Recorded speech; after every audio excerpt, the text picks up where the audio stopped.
Hello.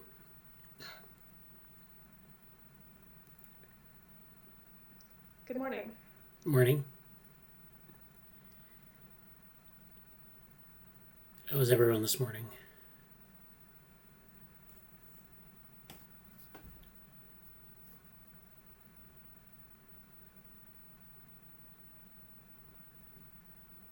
Okay. All right. Brian's sound isn't working. Well, I guess why don't we get started? Let's see. Okay. Welcome to the meeting. And so we'll get started with updates people have on their projects, what they've been doing this week. So anyone want to get started? I know Jesse probably can start. Just kind of going through what he's been thinking this week, what he's been doing. Oh, hey, yeah, I'm a little bit, I don't know if under the weather's the right word, but I'm a little bit, I may not have as much involvement today as normal, but then again, that might change because I tend to always say more anyway. Yeah. Um, yeah, this week for me mostly it's just been, a couple management things, and then a lot of preparation for what's ahead. Particularly, um, the most immediate thing is the Embodied Intelligence Conference, which is basically next week. Um, uh, I forget when yours is. I don't know if we're doing both the same day, but the presentation is like 4 days from now. So it's kind of refining that, and then the New York Celebration of Women Computing is a couple weeks after that. And there's a bunch of things I want to. There's some deadlines that I want to apply to. I'm looking more into the VR stuff too. I don't even know how much we talked about that in these discussions. But there's a whole VR exploration thing that's going to be going on, and I'm actually going to be purchasing some of that soon. And then there's one other thing too.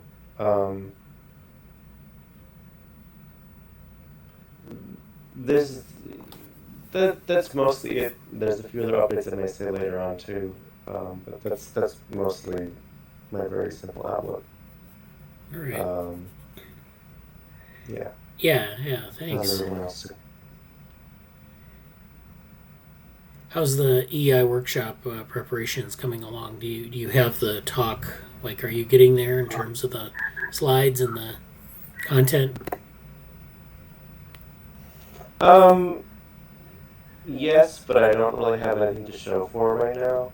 Okay. I'm Yeah. actually thinking of doing maybe, but hopefully by the end of today, I might even have like a.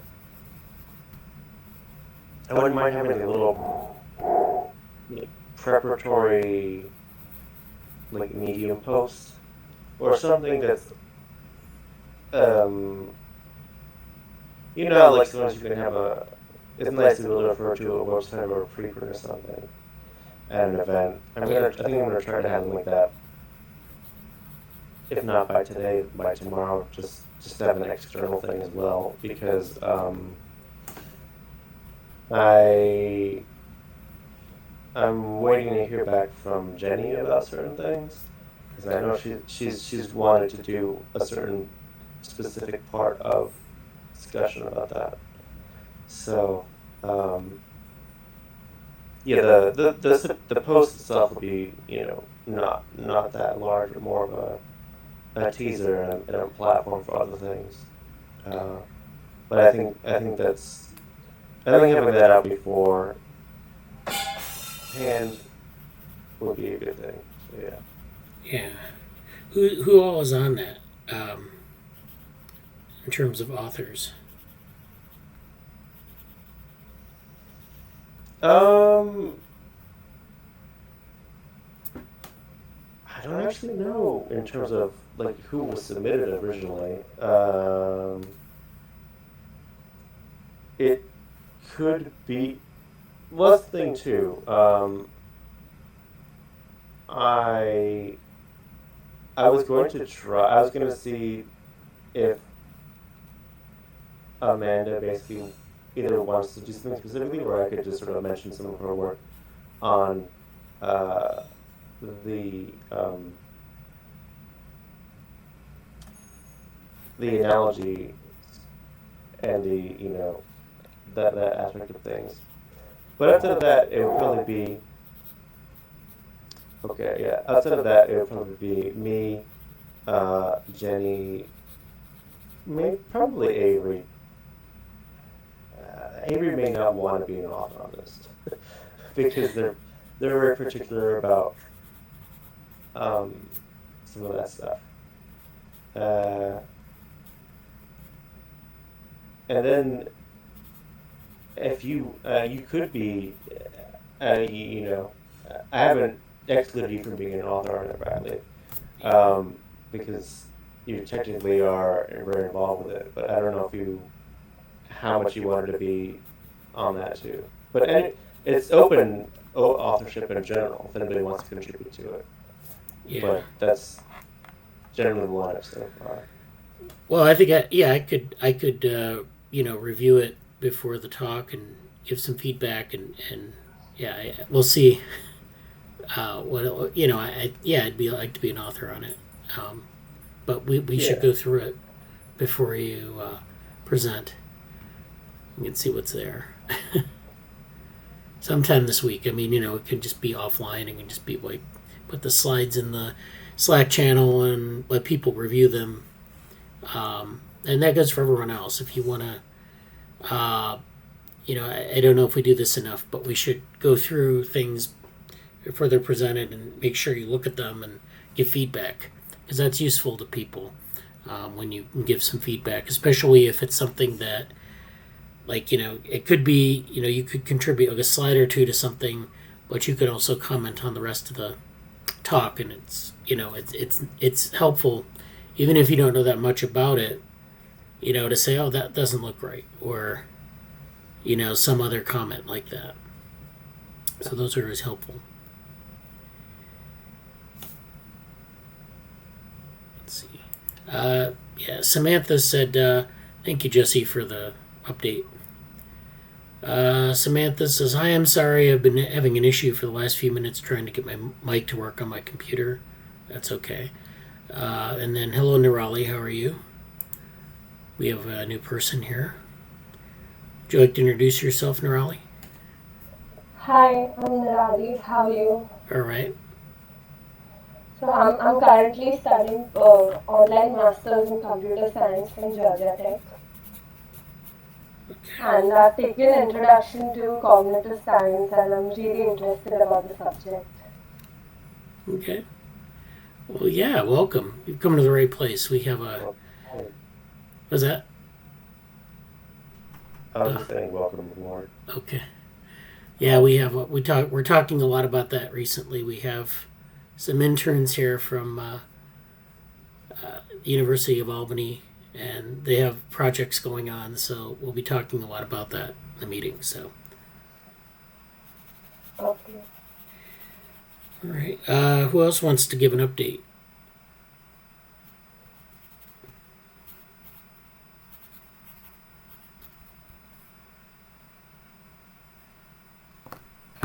Well, I guess I could just say hello. Hi. I don't have much update to give. I've been traveling around and haven't had much time to progress any further in my research, but I've at least been able to get a lot of reading done. A lot of the suggestions that Amanda that you made in the Slack were very helpful, especially the book on Whitehead has been super fun. So thank you so much for that. And yeah, just reading through the works of Mr. Gary Marcus, actually, mostly. Just trying to catch up. It's been great.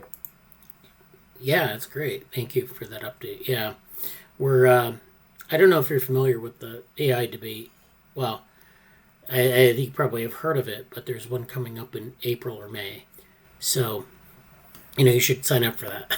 I don't know if you've already signed up for it. Yeah, and it's happening in Montreal, right?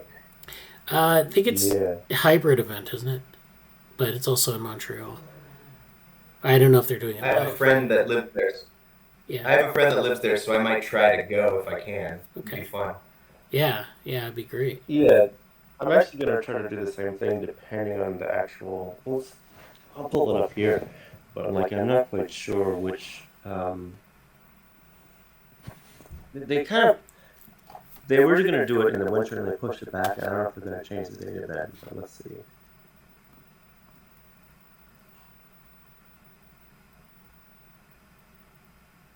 But that's cool. I have a lot of colleagues and friends who are going to be in or currently in Montreal, and I may try to be there in the summer in general. Let's see what they say. Currently, it's for May 4th in Montreal. Yeah. No real information yet on the website, which is a little bit interesting. Usually, they're very. Maybe they're caught up in the Twitter war that's going on between Jan LeCun and Gary Marcus right now. Yeah. That's very possible. Okay. Well, thank you, Brian, for that update. That's good. So just keep up your momentum. If you're not able to, make a breakthrough every week, it doesn't matter. You just have to keep going. If you're reading or doing whatever, it's very good.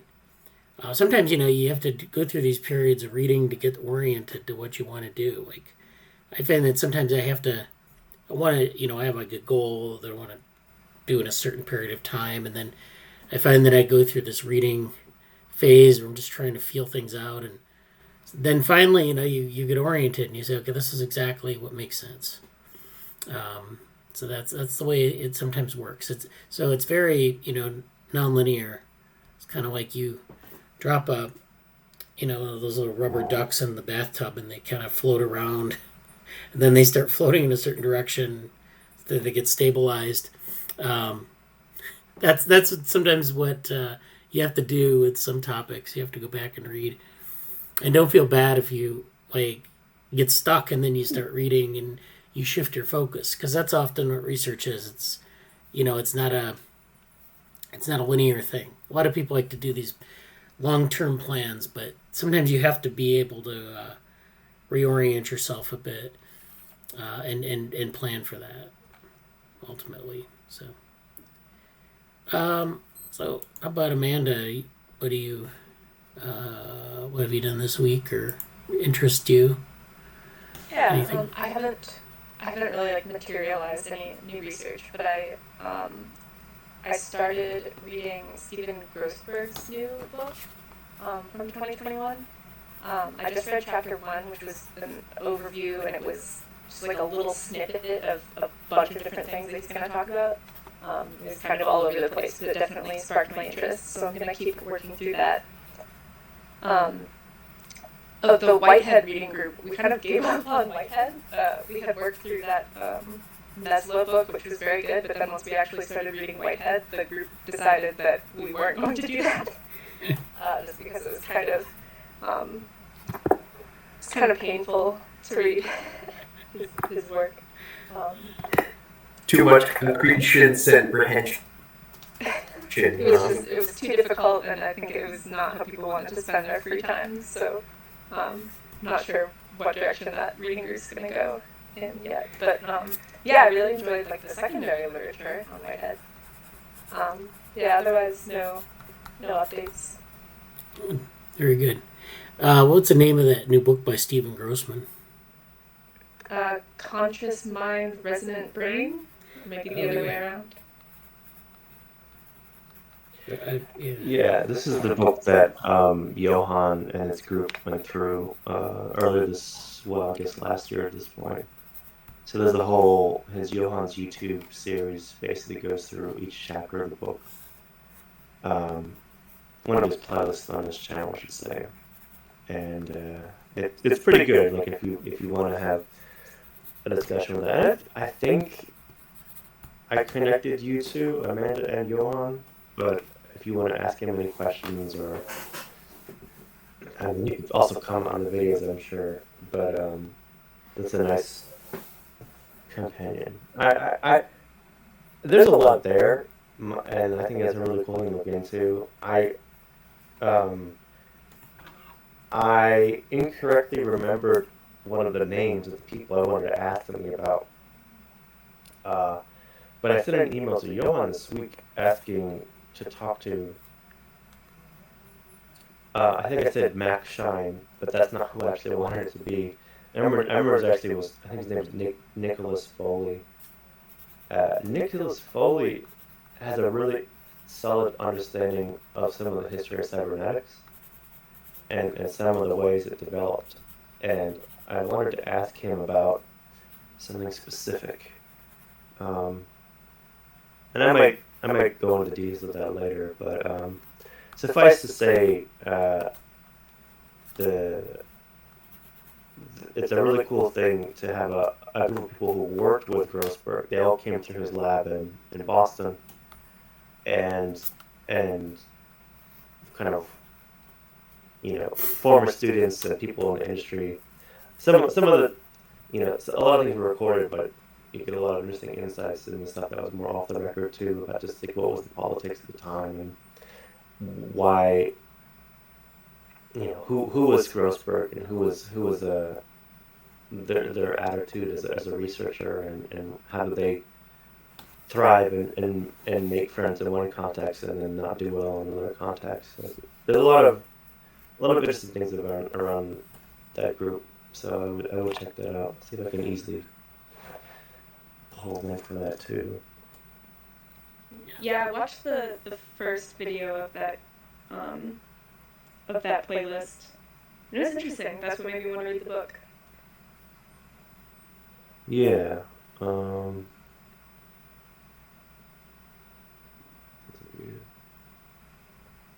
looks like Yohan changed his website layout. Here we go.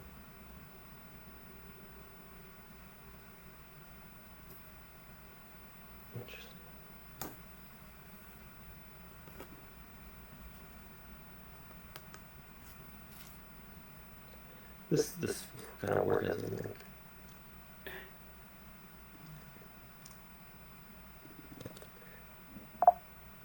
Are you trying to share your screen or?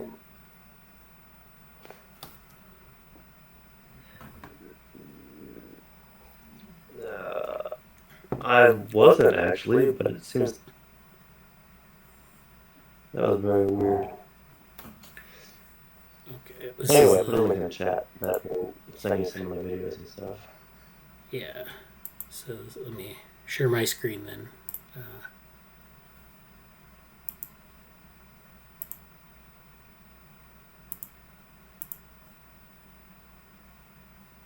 You can see that? Yeah. Yeah. So See it. this is videos on computational neuroscience. This is Yohan John's blog. Dynamical systems in neuroscience. There's a dynamical systems series. That's something we should talk about more. I don't know. It's just kind of a fascinating topic because you don't get that a lot of other places. But that's something that is on the YouTube channel as well. Here, then the Grossbergian neuroscience. This is the book series. I guess this is the channel for that. And those are the two. So yeah, those are the two YouTube channels. Yeah. About Grossbergian stuff. So yeah, it's great. Thank you, Amanda, for that update. Thank you, Jesse, for the link and discussion. Samantha, you can just type in the chat if your mic doesn't work. But have you found anything interesting this week, or made any progress on anything, or?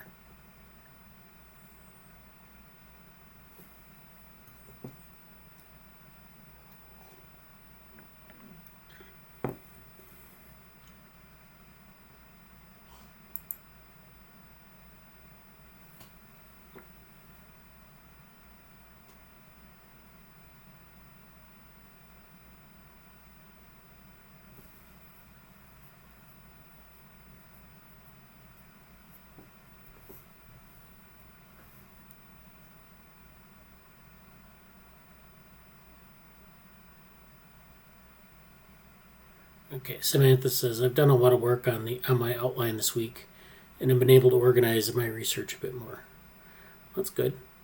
Yeah, that's great. So, if you have any questions, please let myself or Jesse know. I want to make sure that everyone is, getting the support they need. And, if don't worry if it's a question that you feel is too obvious or, it's not a good question.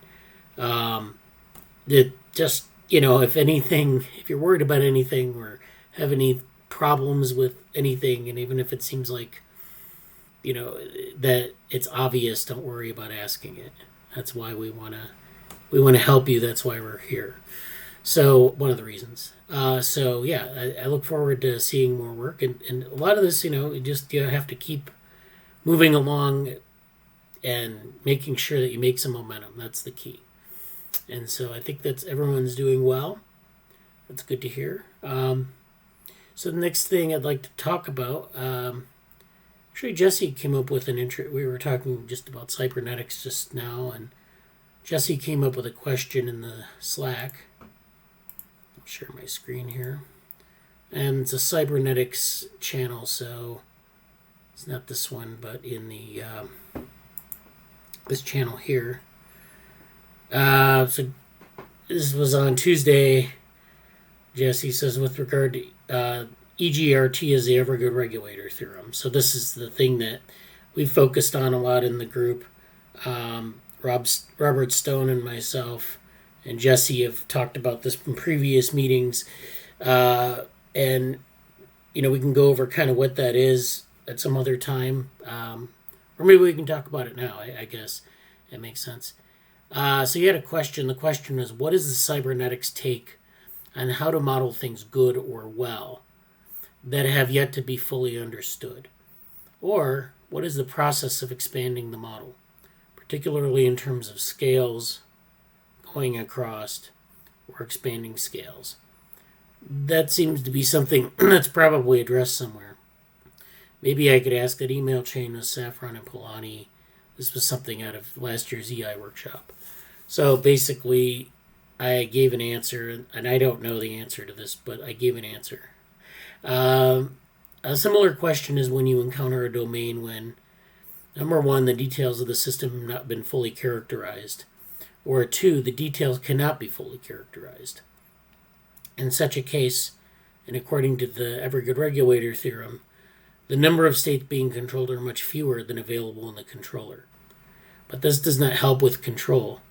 Control is in fact often worse for having a full complement of states.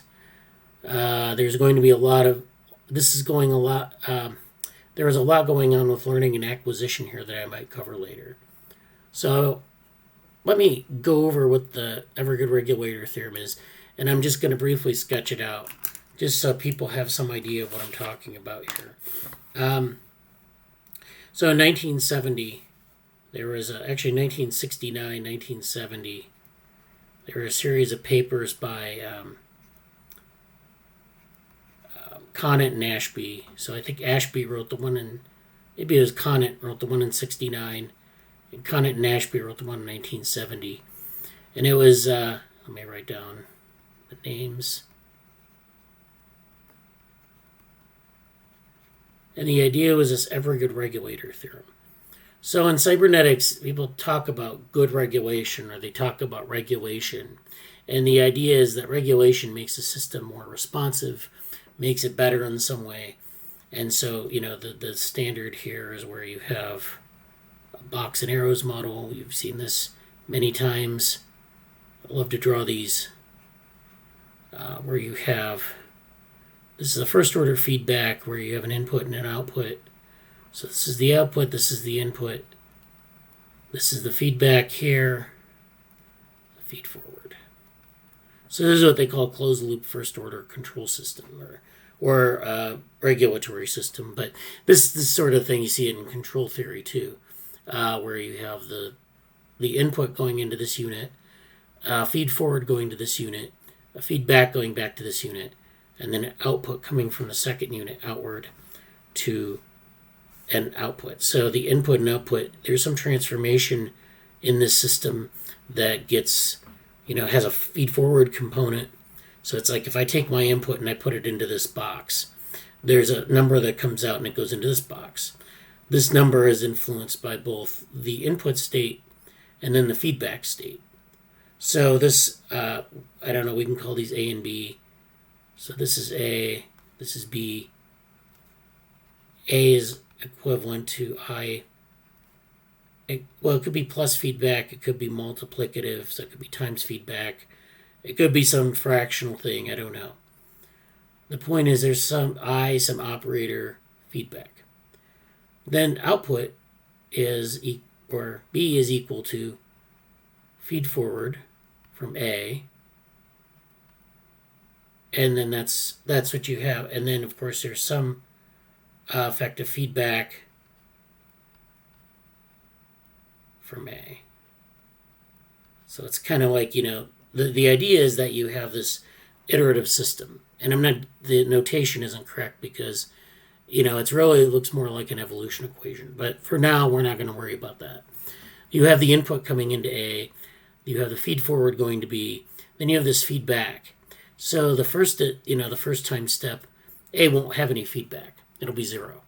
And then the second time step, there's going to be feedback because you have a feed forward to B, and then there's some operator that determines the feedback. So the feedback then is, like B, I don't know what it is, B, and then there's some operator here that we don't know. It's undefined. It depends on what you want to make it. So this feedback is some fraction of B that gets fed back to A. And so you can see how that works. A gets amplified by feedback from B. A could be dampened by negative feedback from B. There are a lot of ways you can implement this. It depends on the system you're observing. So if you have a system where you have A and B as like two things, like say like they're two brain centers. There's one brain center A and one brain center B. And then there's a feed-forward connection between A and B where there's information going from one center to another. But then there's a set of feedbacks that go back to A. And that feedback might dampen the activity of A, so it turns down the activity of B, or it might be positive, and it might amplify the activity of A, and then in turn amplify the activity of B. So you can see this feedback cycle can modify this feed forward over time. It modifies the signal. It attenuates A in some way, and that also attenuates B, and then that goes back to further attenuate A, and then further attenuate B. And this goes on for many time points until you get an output. And I guess you could have if you have like a short range system where you have like maybe 50, like a T equals 50, you might see like some interesting, what you might call dynamics. So like, the state, we'll call Y because that's the Y-axis. We might have A over Y, or maybe like this. No, actually, I'm sorry. Let me get my head screwed on straight with this. This is a time series. So let's do a time series, and this is A. So over time, this signal will go up and down like this. All right, and I don't know what the dynamics look like. It's just that A will look like that, and then B will have it'll look similar, but it won't be similar. It'll attenuate in a similar way, maybe. It'll be different because B actually, and A and B can be autonomous processes. So you could have like an autonomous process added onto here, which is just this, whatever is in that box is doing something and generating a value of its own. And then you're just adding this into this series. So, that's the way this works. This is sort of co-regulate. A is co-regulating B. B is influencing A, which further co-regulates B. Now, the Every Good Regulator Theorem is this idea of mapping between systems. So there's like this A, there's this B. I'm roughly copying the figure that was in the paper. There's this signal from A to B, there's this feedback, and this domain and this domain are separate. But this domain is controlling this domain. So this one is controlling this.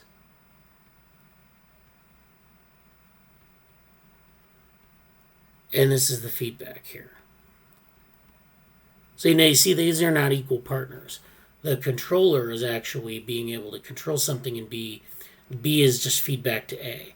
So A has to be able to control B. So it's like, if you think about like something that's a controller of something else, it has to know everything about that system, or else you can't really control it. So for example, A must be something that has access to all the states of B, and then maybe some more states. So the number of states in A is larger than the number of states in B by necessity, because A always needs to be able to predict what B is doing. And this is what they call good regulation. So good regulation is where you have where A has a number of states that are greater than B. Okay. Just because you have to be, if A cannot, say if, for example, A had like 3 states, right? We talked about like things being discrete and things being continuous last week. So let's consider a discrete system. If A is discrete and it has like 3 states, and B is continuous, A can't really control B because A can only exist in one of 3 states, and B is generating all these continuous states. So A can only like recognize B when B is in one of those 3 discrete states, and then it can act accordingly.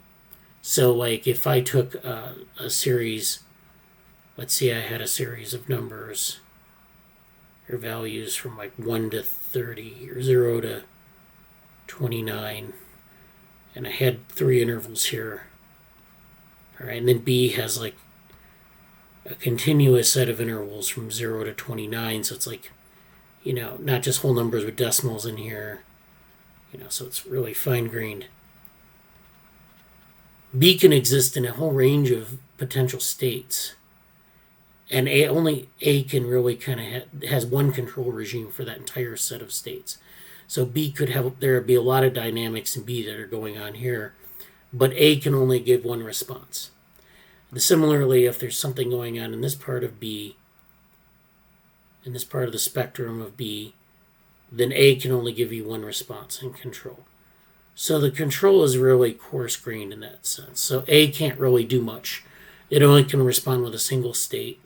And B has, like, there are a lot of different states going on in here, potentially. A lot of information in this area. Whereas A only has one little bit of information to give to B in response. And so, given the feedback from B, and all these dynamics, these really rich dynamics, A can't really do much but give one answer. It can only give one response. And so, in that sense, it's not very well controlled because A can't really adaptively respond. It can just switch between one of 3 states. Whereas in B, there's a lot of stuff going on here. There are a lot of dynamics, and dynamical systems are odd because, and it's a different way of thinking than like your typical statistics, because you have a lot of things that are going on in a time series, say, that have a lot of rich sort of, things that's like precursor events that set up other events. And I might talk about that in another session. But basically, good regulation means that A has more states than B. So if this were flipped and A had like the continuous set of states and B had the discrete set of states, then that would make more sense. Because A then has a very fine-grained representation of the world or what it's doing. And then B, it just has 3 states, and A can always understand what B is doing and regulate it in a way that's very fine-grained. And so that's what we call good regulation. And the feedback B is giving is just simply a readout of one of these 3 states. So that's, if this case were flipped, then this would be good regulation. But when A is discrete like this and B is continuous, then that's I don't know if we call it bad regulation, but it would be not good regulation or well regulated.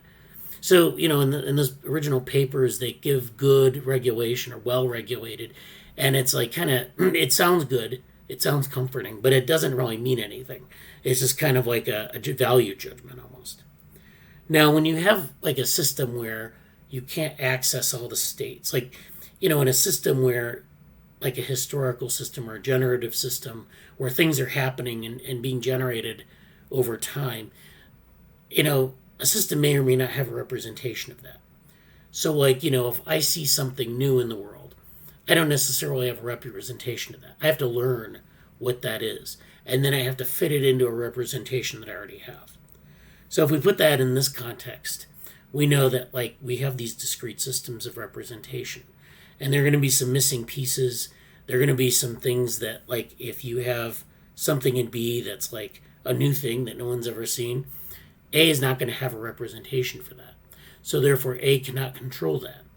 So B, then, if there's some new information in B, it's not controllable by A.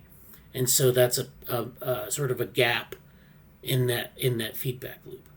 There's no feedback. B can give it all the feedback in the world, but A can't really do anything with that.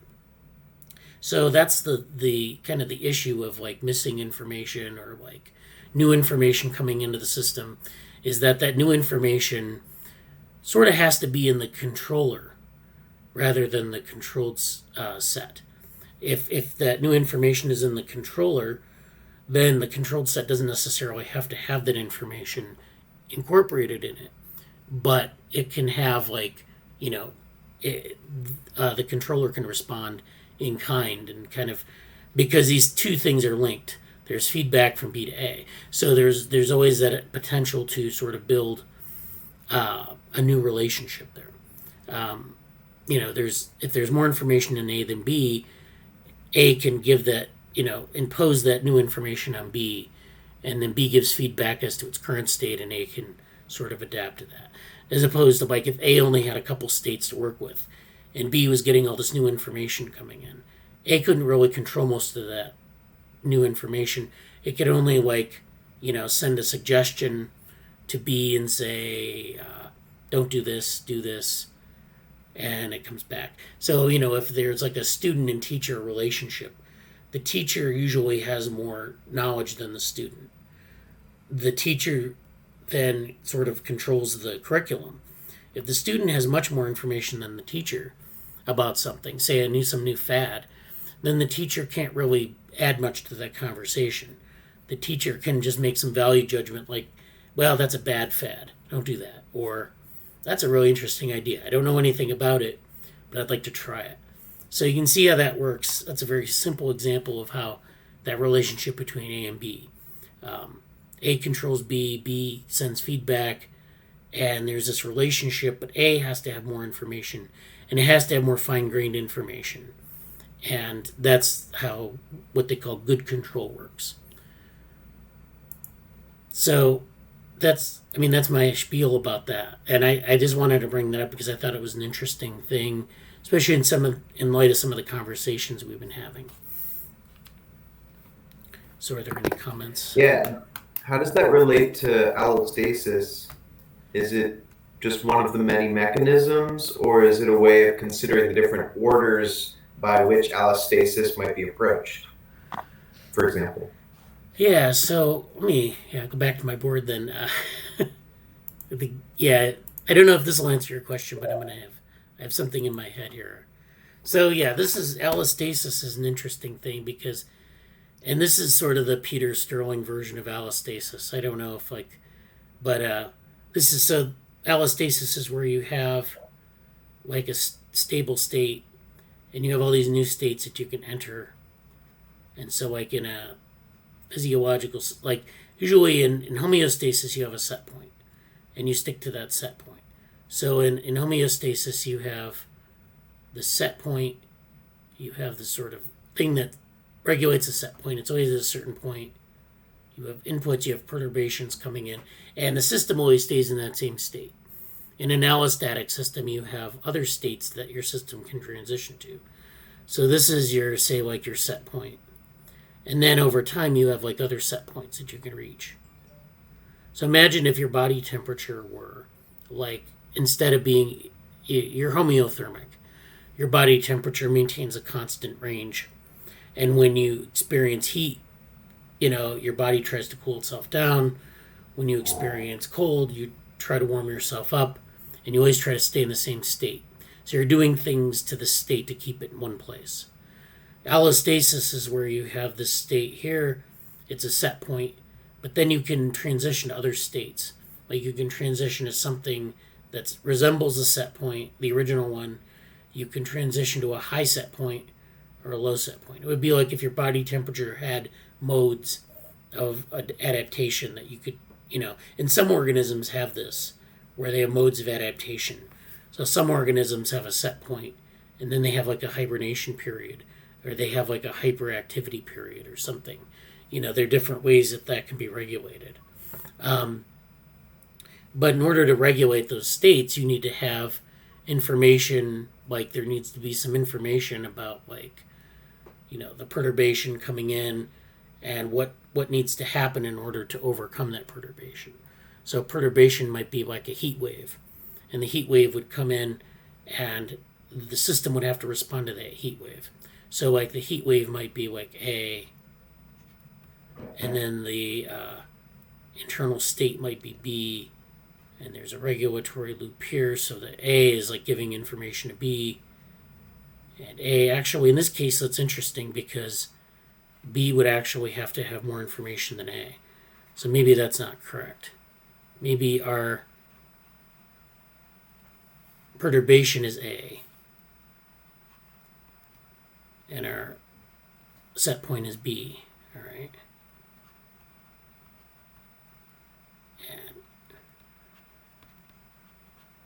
Because a perturbation is just giving information. It's like, if you have a temperature of 130 or 140, that temperature then would have to be read by the system here, which is the internal physiological system. And that system then would have to find a way to adapt to that. And so that system can be like, this is actually, wait a minute, am I right on this? So the perturbation is actually coming in. So this is kind of throw out the well-regulated part for a minute. This is the perturbation that comes in here. There's really no feedback to the perturbation. The feedback comes in kind of indirectly here. So it would be like C, which would be a new state, or a new set of states. And these set of states represent this. So this would be kind of like C. And then C would be like these new states. So I think I understand what's going on here. All right, so the perturbation is coming in. It's pushing the set point up or down. So it's like a heat wave comes and it pushes this set point up or down. And then the body has to regulate itself. So there have to be these states that, this sort of machinery that knows how to do that. It could be, a homeothermic response, meaning that it brings the temperature up or down through sweating or through like kind of putting on hair or feathers. It could be something like increasing blood flow. All these states, all this information is in the body, and it may result in a new state. So the set point is just basically saying, here's a perturbation, here's where we need to be, and then it passes it off to these new states. And then where these different mechanisms and says, find a new state that's comfortable. It could be the original set point, or it could be some other set point. And so there's this, I don't know if I've answered your question, but like this would have to have the most information. Actually, the set point would have to have the most information. This has information, but it's kind of being controlled by B because, whatever the new state is has to be consistent with B. And then A would be the external forcing mechanism that would push all of this. So I guess that's what it would look like. I don't know, like a lot of these systems diagrams, you have to kind of think them out a little bit. But that's my short answer. Yeah, thank you. No, that does actually answer my question, because I was trying to determine whether in that kind of state diagram, the Every Good Regulator Theorem applied to the arrows between states, or whether we could imagine several kind of feedback loops in each step of the process. So it's kind of like a neural net with multiple dimensions, in that you can kind of dive into one part of it and it expands. And you can look at that in terms of every good regulator theorem to figure out what the most productive way to view the system would be. Yeah. That was very helpful. Thank you. Yeah. I will say, though, that it's the nodes really that contain the information. So the nodes are the container that represent, like, whatever system it is. So, it could be like and, people use boxes and arrows and they get kind of loose with it because the box contains something, right? It's not like it's just this magical thing. So there's something in there. And so you have to be careful when you say that, like, oh, that magical thing is going to do this thing. But it has to be like, so the boxes have all the states. The arrows just basically give it an instruction. It's like, this is connected to this set of states telling this set of states what to do. Then this set of states informs this set of states back what it's doing, so that this set of states maybe has a better answer. So it's like the teacher tells a student some lesson. The student then gives feedback. I didn't understand this part. Then the teacher modifies their lesson so that the student understands it better, hopefully. And then that's the feedback loop. If you think about that, there's a form of reinforcement learning called actor-critic. I think it's also in evolutionary computing. But they use, like, the actor who's on the stage acting and the critic is giving feedback to the actor. And so that sort of actor-critic mode, it's like it shapes this relationship. Now, you can have other, I just showed that one example of the closed feedback loop. But you can have other examples, like I said, with the forcing mechanisms coming in, or, other things that are going on in the system, second order feedbacks, where there's an intermediate box. So there are a lot of ways to do that. But the basic idea is that you have this box with a set of states in it, that the box that's controlling everything has more states than the box that's controlled. And then that there's feedback from the controlled state to the controller to say, this is what is going on here. And, if you need to change your strategy or whatever, or there needs to be a adaptation or whatever, then. So that's basically how it works. Yeah. Okay. And then Jesse said for later, Avery's work on allostatic kinds is something to mention. Yeah. Avery, they've done some work on allostatic kinds, which is a really interesting application of allostasis to, like, I think it's emotions. So they're using different emotional states to look at, using allostasis to look at different emotional states. Like, they characterize emotional states as like a set of faces often. And you can get a sense of, like, different emotional states that way. And like I mentioned, allostasis is where you have, like, maybe a set point, and then, depending on how the system is perturbed, you can move to a new state instead of regulating a single state. So in allostatic kinds, the idea would be, like, you'd regulate your emotional state maybe by moving to a new state. But Avery, maybe wants to give a presentation on it at some point. I don't know where they're at on that, but yeah, I'm trying to actually share my screen, and it's not letting me do it for whatever reason. Is it like an error, or is it like?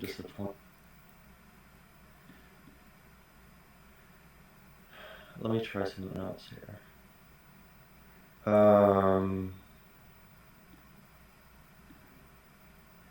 Hold on.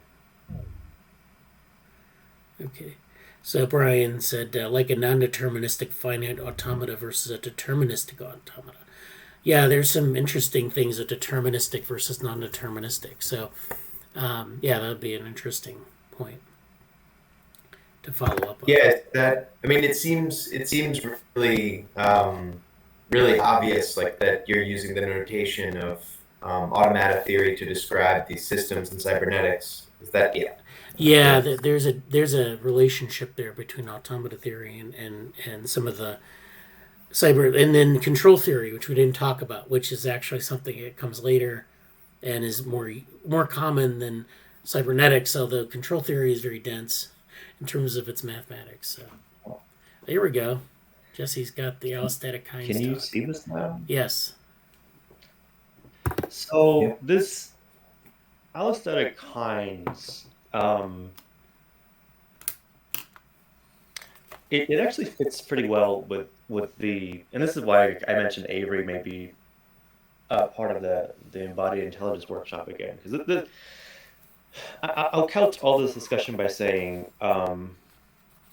this is very not refined, and this is sort of the first. This presentation itself was kind of a very first attempt at putting something together last year, and it worked with all of the people here. Avery, Jenny, and Nick are from a research residency that we had via an effective altruism learning center. We all basically got to spend some time, and we got a room and board to do some research on stuff. We kind of had a little bit of a residency about this stuff, and one of the things that came out from that was this work by it's kind of Avery's brainchild, and Avery Avery kind of is on a bit of a hiatus as they're sorting out some other things in their lives, and they recently moved and all sort of stuff. So it's not really like I would love to just say, hey, talk to Avery about this, but that can't really happen right now. But suffice to say, this is Avery. For those who don't know Avery, they have an extremely interesting mind, and their ability to generate a lot of theories about how things or mechanisms in like people and other kinds of relations work out. Like they're really good at theories and generating them. So this was kind of an attempt at putting some of that into play, and so it was sort of like, this is a bit of a modified input-output diagram, but in so many words, it's like what are sort of the different gates? Because what I was going to try to say earlier in Bradley's talk, before even mentioning Avery stuff, was like the threshold between different points in an allostatic setup, like how much does it take to move from one of the set points to another? Those are all, is it sort of like to kind of go back to the original diagram, like how much new, like if you remember Bradley's original diagram where there were like A and B, and I think it was B was more continuous and had many finer grained points than A did. And sort of like, what is the relationship between that? Because you could have certain situations where the A set point, or the A situation had relatively few zones with which you could model things, but what is sort of the threshold between those zones of activity, or how those zones of activity would lead to progressing to other set points. And this is really hard to explain and talk about, so forgive me for that.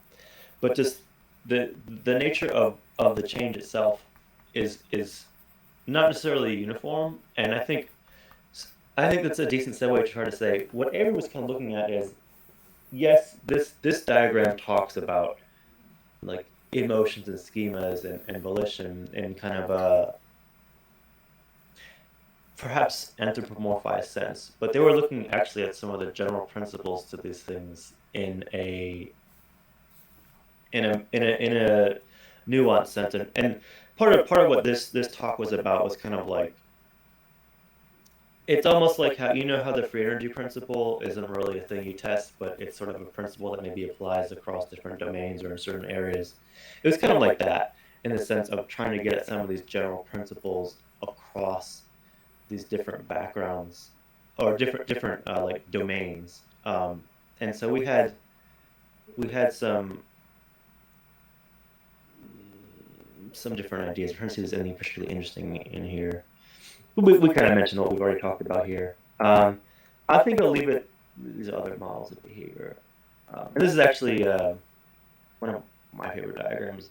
But like this is from Paul Kysek, which just came in the phylogenetic refinement stuff. I can't really, so you can see what this says.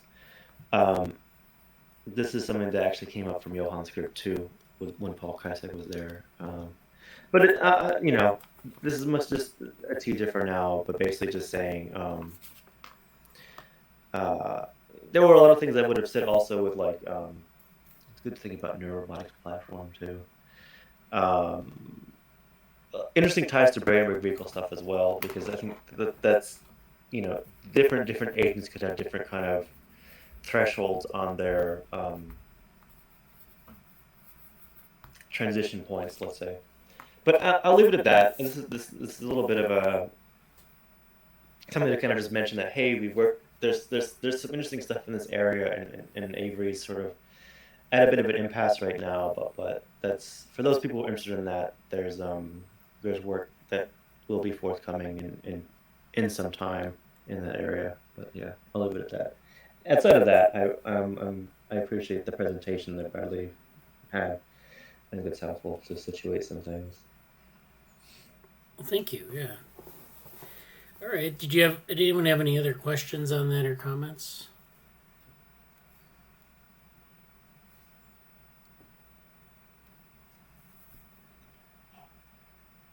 Okay. Well, we'll move on, and if you have any other thoughts, we have the Cybernetics channel in the Slack, so if you want to join that, you're welcome to join. Otherwise, we'll move on. Let's see, I wanted to talk a little bit about how to give a talk. So I've talked last week about how we have different research artifacts that we can use to communicate our ideas, and that, the paper is like the endpoint. So we often think of papers as like a product of, that's the most famous product of research, but also talks and things. Chalk talks sometimes are also very good for like clarifying your ideas, and then you can use those to move on to like talks or papers, or there are a lot of different tools that you need to have in your toolbox to really be an effective researcher. Work ideas out to make sure that you're on the right track. And reading always is good, but sometimes you want to have those notes that you take from your reading, and you want to turn them into something a little bit more higher order. And so sometimes, like I showed you there, reasoning things out on a chalkboard or something is good. Sometimes creating a small talk where you take an idea and you really make it understandable is also a good way to do it. So, like, the idea would be you want to make a short talk that everyone, you can explain to anyone who's not in the area that you're in. That's a very high bar because, and this is something that they strive for in science communication. How do you communicate evolution to someone who's not familiar with it? Maybe they have a passing familiarity in high school. Or how do you explain, like, public health to people who are, maybe don't know anything about it.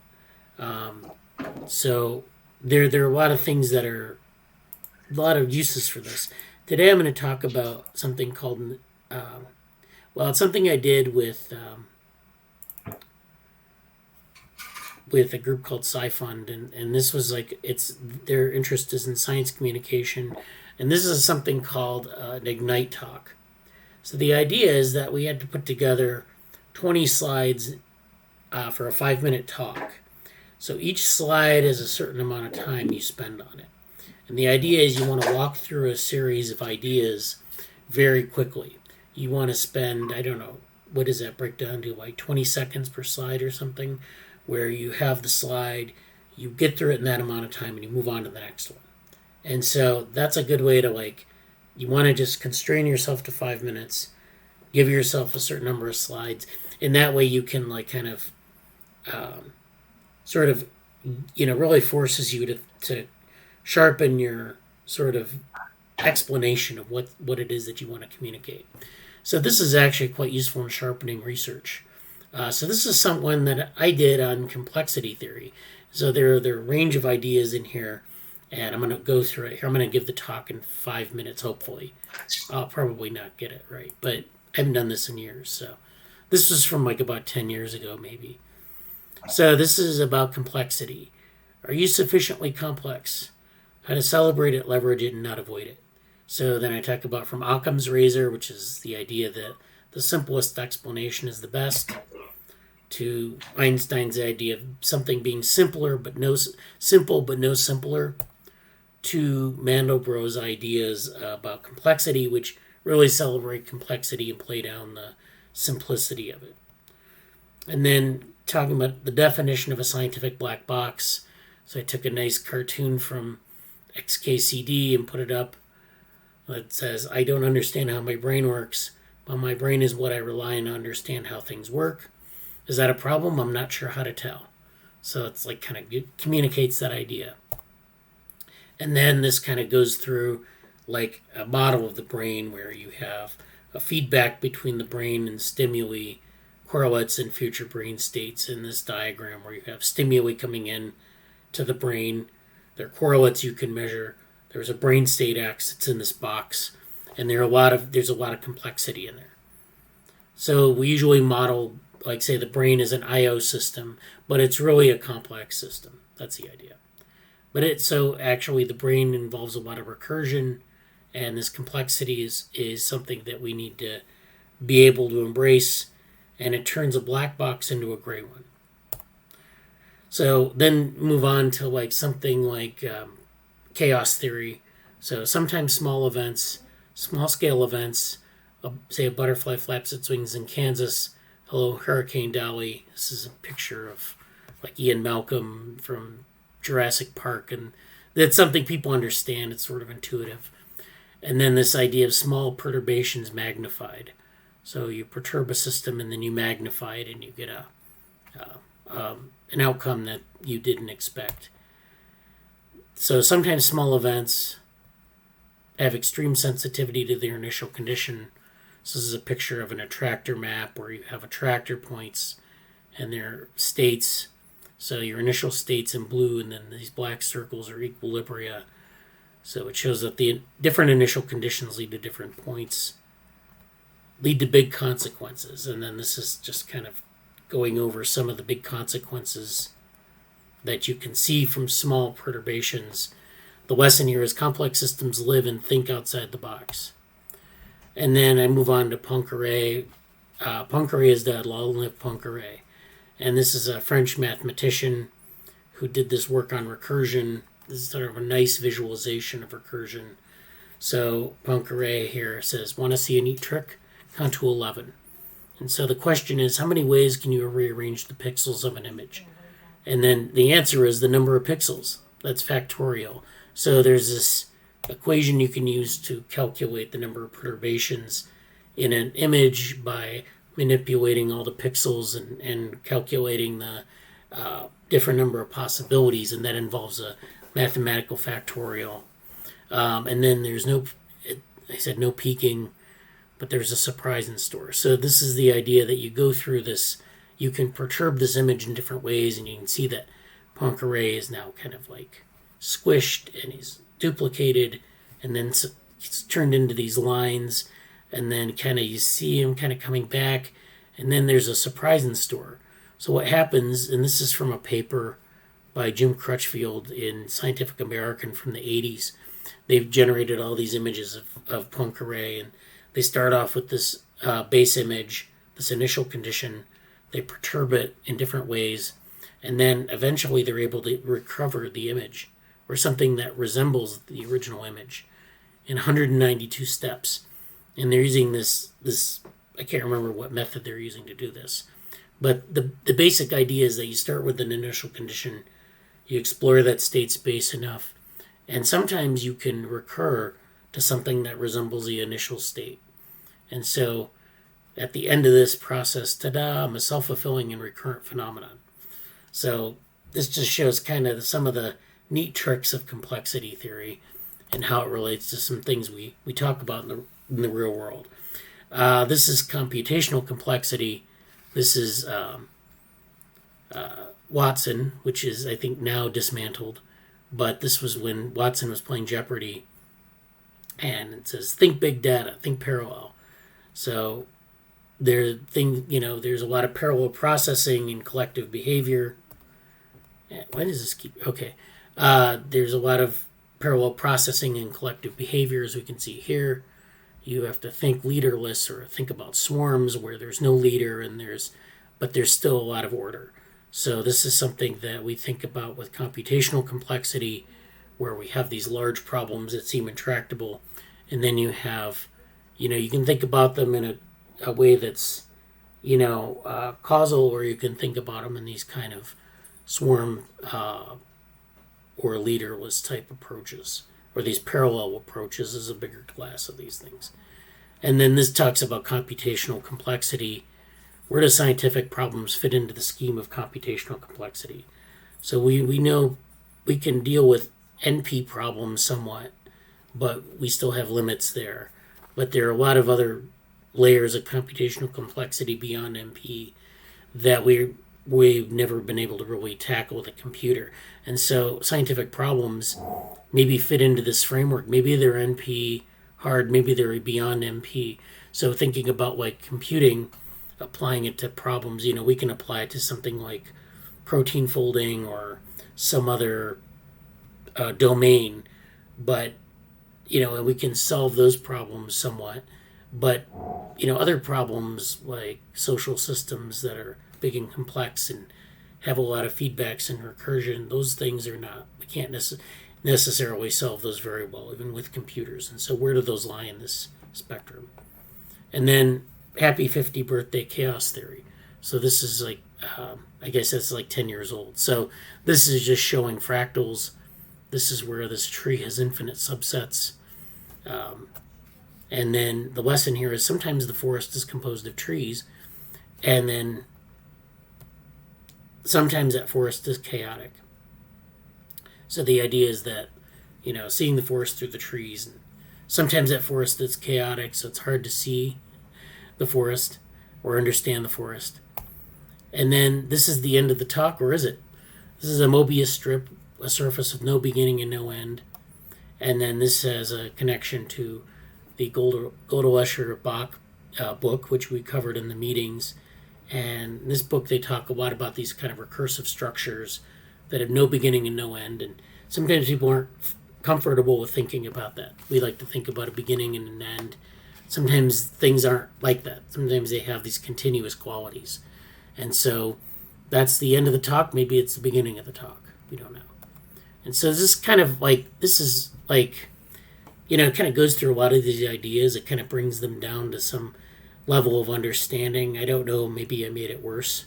But I think it's this is the kind of thing you can do. You can go and even create a talk where it's very, very simple. And it's a challenge. You're not going to get there right away. But to just kind of boil ideas down into like memes or to images that are easier to understand, or maybe they get, there's some hook that you can find in this set of very complex ideas and make them easier to get at. So yes, this Crutchfield article. So this is the article here. Brian brought up a link to it. And let's go through that article actually. I think that's a nice one to talk about because I love this article because it has this nice picture. But this is Norm Packard and Doyne Farmer, Dean Crutchfield. These are all people who were involved in a lot of the early artificial life conferences, but they also did a lot of stuff through the Santa Fe Institute. This is from back in 1986. So this is the tagline here is, there is order in chaos. Randomness has an underlying geometric form. Chaos imposes fundamental limits on prediction, but it also suggests causal relationships where none were previously suspected. So you can see that they talk about chaotic systems, and this was back then. This was all the rage. This was like when, I think this was a bit after Mandelbrot published his book, where he took like a computer, which were, computers at the power that he needed were relatively new, and so he was able to like plot these beautiful fractals, and he had published a whole book on these. And so, he got beat up because fractals are, they don't necessarily mean anything. They're just kind of like pretty pictures. But they actually, to a mathematician, they mean something. But to the average person, they still kind of look like pretty patterns. And so there was a bit of that criticism of it. But the idea that you can have these recursive patterns that are self-similar at different scales. So with fractals, you have a tree that if you zoom in closely in one branch, you see another tree. And you keep zooming in and you keep seeing trees. So like in the talk that I showed you in these slides, I think it was one of the last slides, there's this tree that has infinite, like if you zoom in on this tree, you have infinite subsets of branching.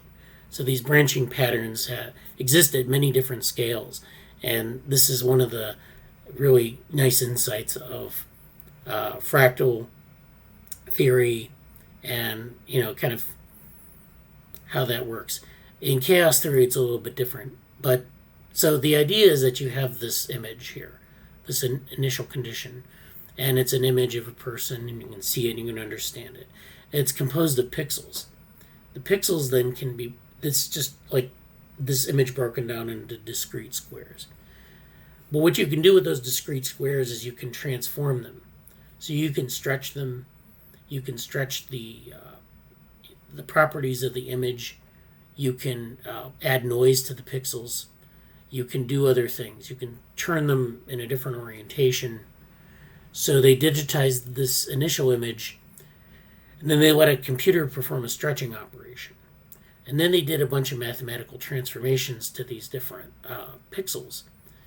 And they stretched the image diagonally as if it were painted on a sheet of rubber.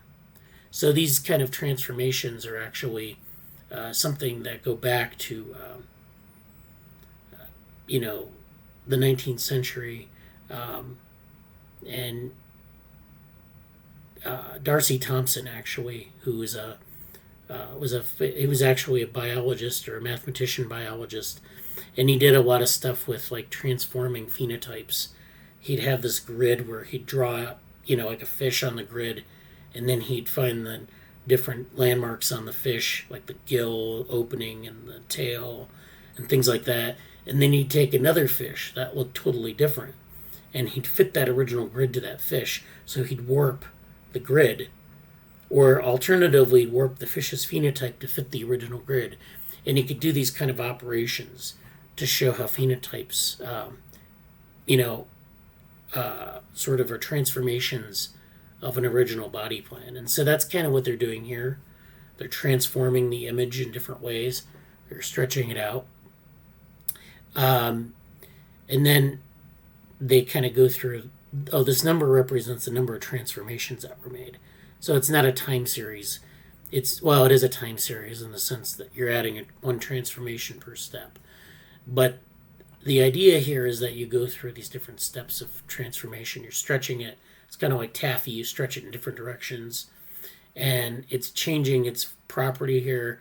The image of the face is stretching out. And then suddenly it pops back into view here at number 48. And then 237, it's stretched out again. 239, you see it come back. 240, and then 241, you get something that looks like 0. So you do 241 of these operations, or you're stretching things out. You're adding noise, and you're getting this image. And so this is kind of interesting. And actually, at 48, you start to get the image back. And actually, 239, you get the image back. So you see that there's these recurrences. So in other words, you have this space of possibilities. You have all these pixels that are being manipulated. And you can go through a number of states. There's some finite number of states that this image can take, that it has in terms of these transformations. It's a very large space. And this process is blindly exploring that space. So without drawing another diagram, it's going around and sampling that space of possibilities. that space of possibilities apparently has a lot of things that are self-similar. So if you go to some other place in that space, you get something that looks like you can recover that face. Now this isn't the same image; it's different, but it's you can recognize it. You can recognize the face in this. You can recognize the face in this, and this one, and this one, and this one. So there are different places where you can start to recognize the face, and certain places where just you can't see it anymore. So that's what we're dealing with. But the idea is that in time, you hit upon a solution, you recur a solution. It comes back to somewhat resembling that original state. And whether it's kind of exploring the space and coming back to the original point, or there are points in the space that are far away that resemble that point, we don't really know. I talked about or dynamical systems earlier, where you have these points, you have these attractor basins, and I think I showed in the Ignite talk where I don't know if they have a good attractor basin here, but this is kind of similar. You have these attractor basins, which are where you have all these initial conditions, and you start off at different points in this this what you call bivariate space, and you can start at one point, you can start at another point, and you can end up at the same attractor point. These attractor points are these stable states. So we go back to our idea of allostasis and stable states. We go back and these things kind of get attracted into them. They call them basins because they act like catch basins. If you pour water on a surface, if there's a spot where there's a depression, all the water flows into that spot. And so that's what an attractor basin is. It's like this well of, they call it a gravity well. This all originates in physics, so there are a lot of physical metaphors here. Attractor basins are this sort of well of gravity where an initial condition will be attracted to that point. And so this is where you get these different stable states that emerge from these attractor points. And this gravity well could be like a minimization of energy. It could be like a common state that, a common sort of median state. It's something like that. And so that's why you get this kind of an effect, because you somehow explore that space and you end up in an attractor basin that has this property of this face. And so that's all I'm going to say about that. Let's see. We had a couple comments here. So Jesse says, I've not read this article, but it sounds interesting. This is Jurassic Park as a means of discussing fractals. Yeah, I wish I could share my screen properly right now. Let me try this again. No, let me do that. I can only share individual tabs at this point, which is very frustrating. But let me try to breeze through this. This is kind of a throwback. I mostly just want to show the video next because of a personal story. But this is the article. I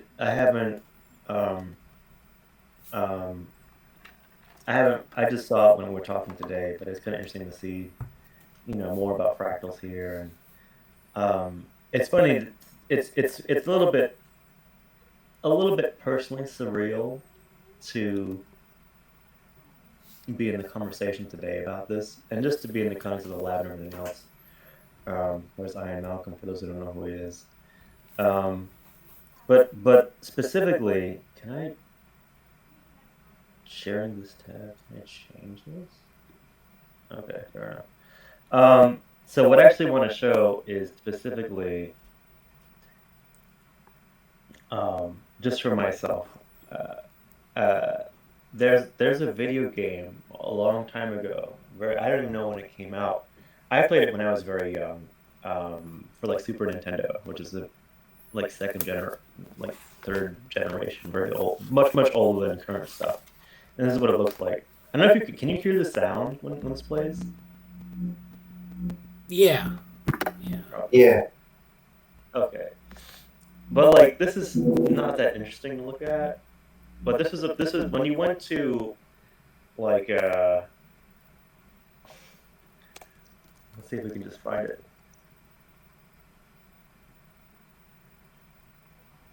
This was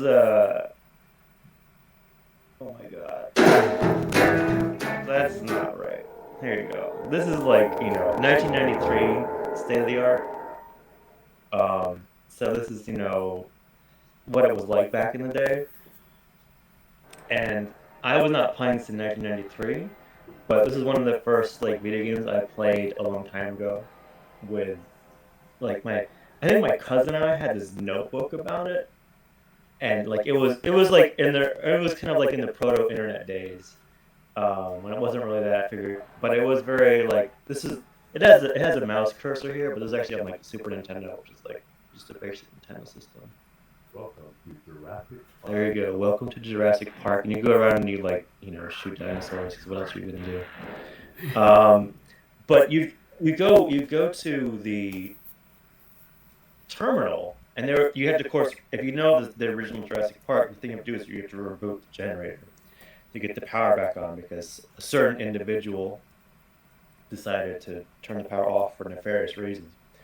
And but there was this thing on the computer screen that I was like, what the hell is this thing? Am I supposed to zoom with this? And it's fractals.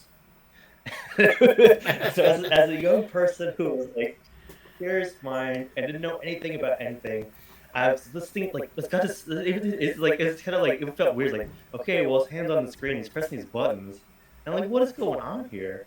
And like I still remember the sounds, like the sound effects when he presses the buttons. I'm like, yeah, like okay, but it's like it was mystifying, because it was like it felt like there was something really cool supposed to be happening, and there's like in the background you see these like images come up, and like, all right. And so many years later, as an adult in a discussion in a lab group about a bunch of things, to hear a more comprehensive talk about fractals is relevant. It's just a little bit of an interesting wormhole, personally. So I wanted to share that, mostly for myself, but also like I think it's the maybe more interesting thing to say here is it's cool to like one of the things that I like about Norbert Wiener and an experience that I kind of wish I had. Like, I kind of wish I grew up with a little bit more appreciation for some mathematical stuff, even if it was harder to see its applications at times. And so that there's that comment, and there's also this is kind of bleeding into a previous conversation, but what was that thing that was like FQXI questions? Remember that thing we did a few years ago? Yeah, it's a organization. Yeah, Foundational Questions Institute. They have a essay contest.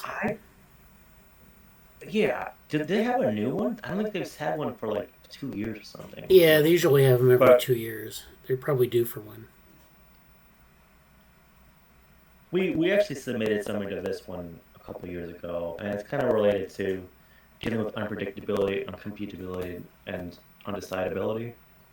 And we had these are fun, like very theoretical, philosophical, maybe mathematical. But it's nice to kind of, we don't all center that in the lab currently, but just to kind of mention that if you're interested in this kind of stuff, there's a lot of space to discuss that here too. So I'll leave it at that for now. That's great, Jesse. Thank you for that insight. I thank you, I'm sure, for sharing the Super Nintendo footage, because that's vintage now, I guess. I just have a general question. I kind of missed when you started the presentation earlier about you want to talk about different kinds of presentations, and then we went into chaos theory and stuff. Oh, well, yeah. What was that? What did you say about that? Or like, were you talking about different kinds of talks? Oh, yeah. So that's something they call an Ignite talk, and the idea is to make it very like you have a time limit. It's like 5 minutes, and then you have like maybe 20 seconds per slide. So you have 20 slides.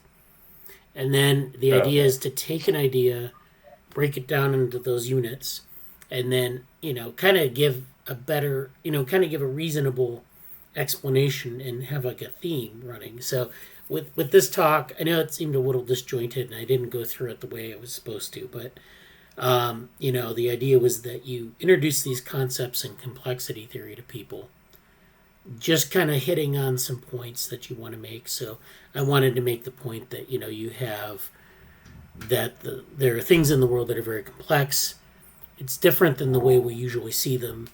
And then moving on to some of the other concepts like chaos theory and fractals and things people may have heard of that you get exposure to, but you don't really know what it is or why it's important.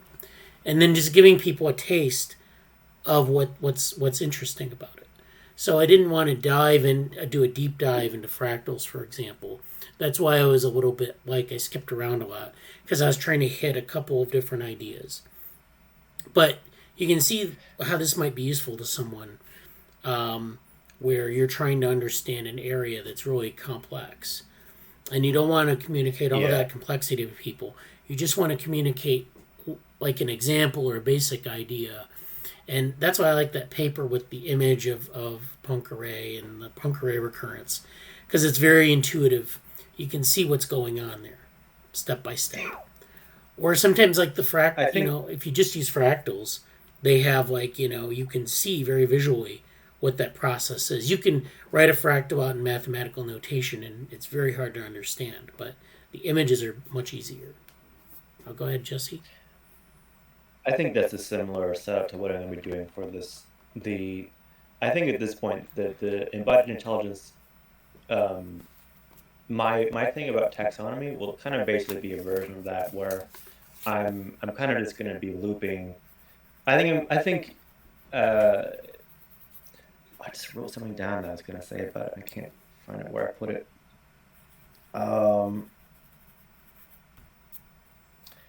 Yeah. Oh well, it kind of escapes me at this moment.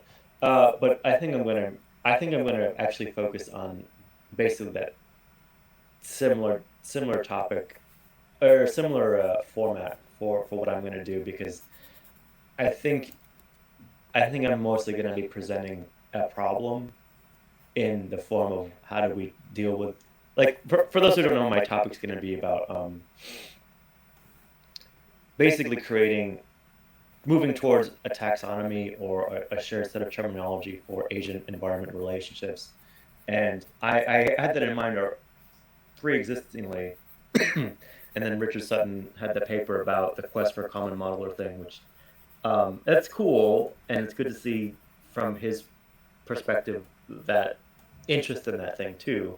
But it's sort of I think it's going to be mostly just a sense of how do we what are some key things to keep in mind as we're exploring that? And so we have the analogies talk. We have Jenny's working on the Bates view and some of Bates's criticism about the language and associated things. And then there's the allostatic kinds, and there's maybe I'll dip into some of the theories and things we mentioned today as well. But it's sort of going to be that as an overview, and sometimes that's an okay way to bring up stuff. You have presentations that are finished products. Oh, for those who can I pull this up really quickly here, or did I get rid of it?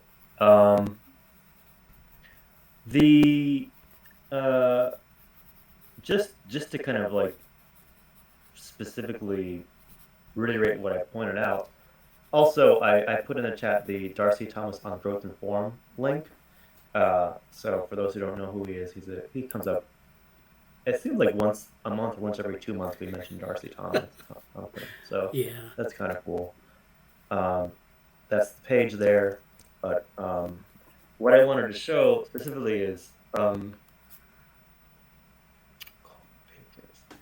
so one of the cool things about there's Bradley kind of started off his talk by saying, oh, one of the things we talk about is an endpoint in the research process is a call for papers. And that's true. But it's also kind of, for those who are newer to research, it's really interesting to understand that,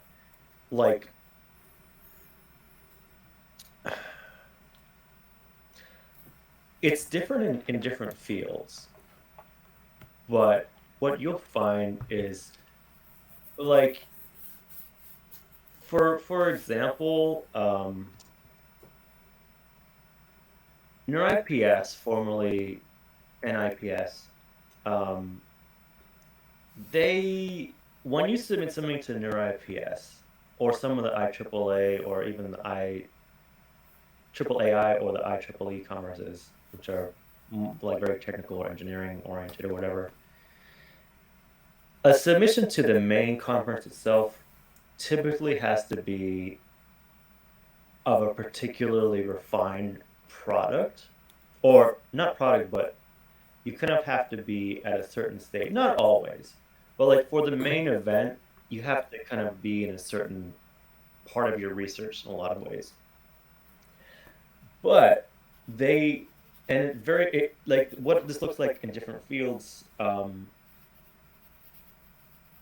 it kind of varies a little bit in that the NeuroIPS has a bunch of workshops also that are typically less competitive to get into, but also more open to newer ideas and less pushing you to have a completely refined paper, results, data, explanation, theory, like the full like crystallized outcome of it. And I think it's really important to keep that in mind when you're figuring out where you are and what you want to do with it. And it took me a long time to really get context for what this looks like. So I'm mentioning We Robot, and this is over. I submitted 2 things to this. But I'm kind of mentioning here because it has paper. I kind of like how We Robot, I think it's a little bit more of an open access attempt anyway in general. And also like there's things like Neuromatch, which is like kind of very, very low bar relatively. And very open and very intentionally designed to be pro access. Like get in here and talk about your stuff, and don't worry about that. Like it's not, it's very just get in the game.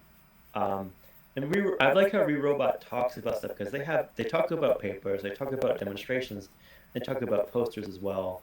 And they mentioned in their poster section that like you'll see this in certain things where it's like early stage, cutting edge, or late breaking projects. What this basically means, and I would ask Bradley to confirm or deny this, but it's like you don't have to have a fully fledged paper to talk about what you want to talk about. Is that how you see it, Bradley? Or Yeah.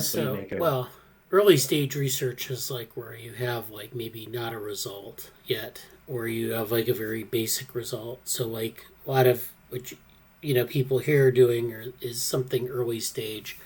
It's just like talking about the idea, or you might have a result that's interesting, and you want to put it out on a poster, and then like if you really can't write a paper about it, but if you were going to write a paper, it might be something like you'd submit to NeurIPS where it's like 8 pages, so you have to have a lot of stuff there. You might have to have a formal experiment or a really well fleshed out idea.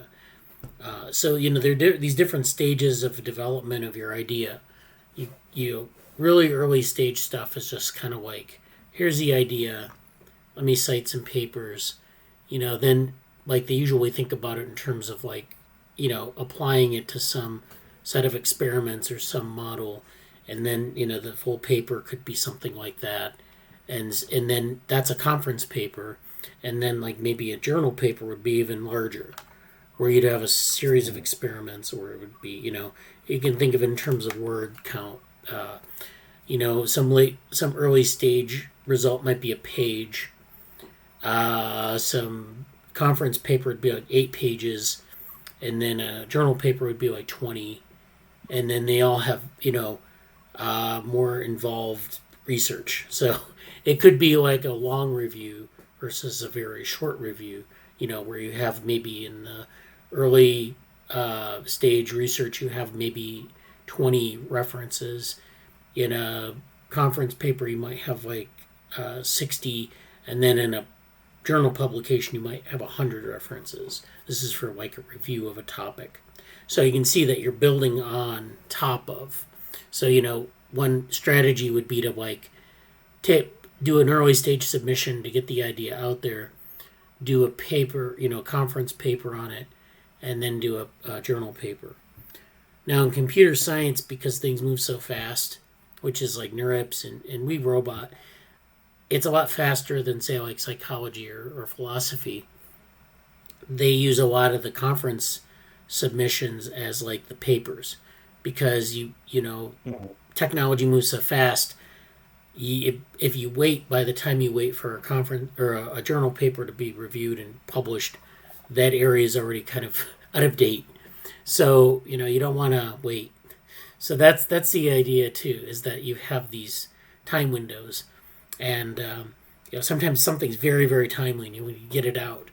Sometimes it's less timely, but you still want to get it out. It just really depends.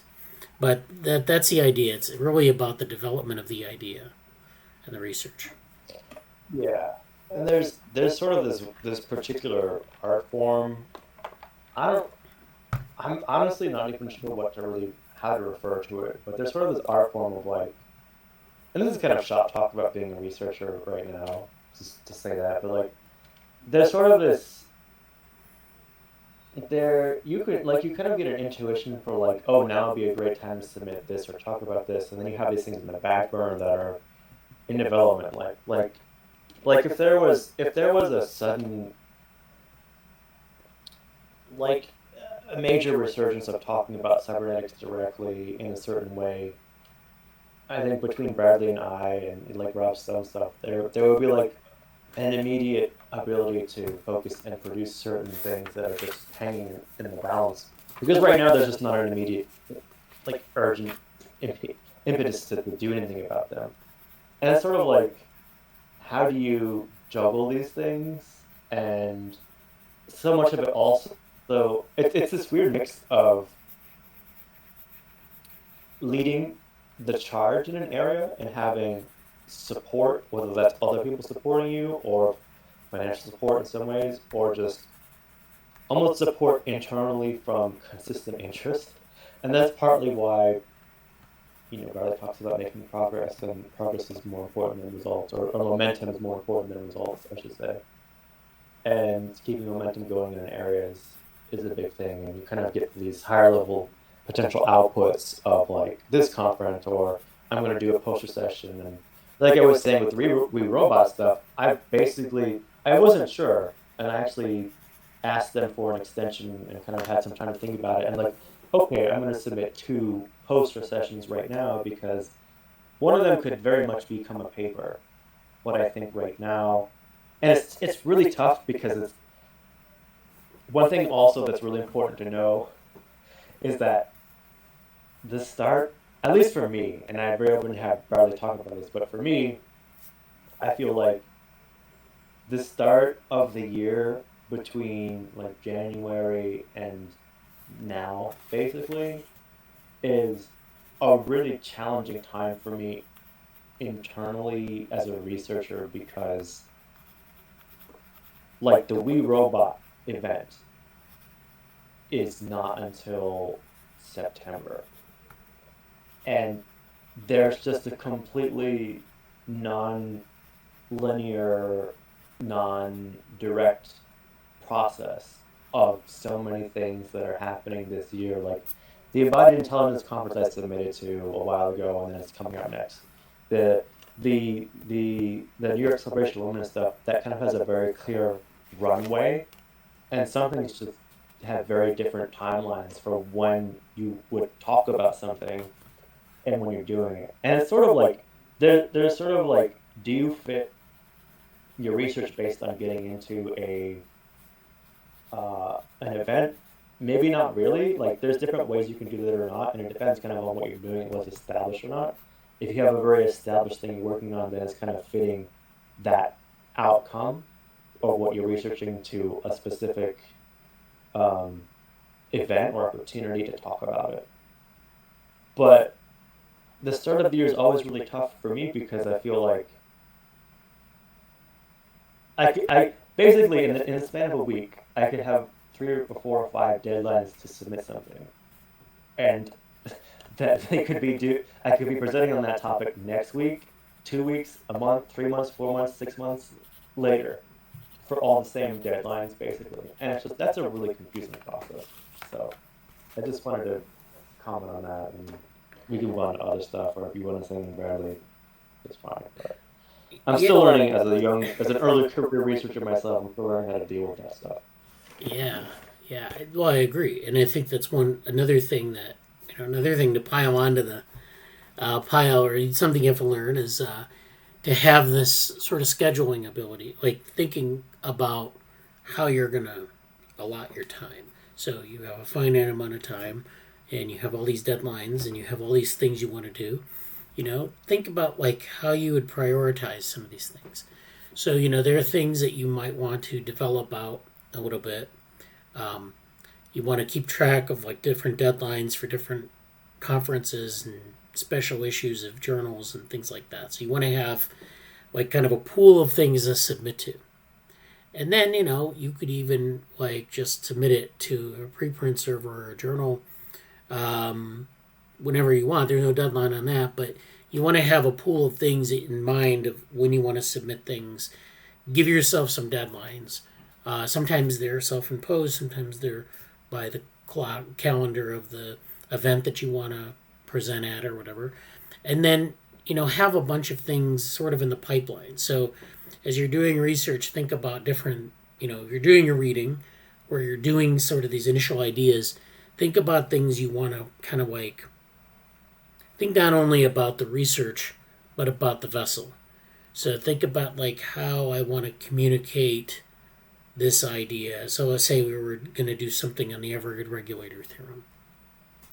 We do some reading, we've done some like, kind of formulation, and then we come up with some ideas for some of these vessels.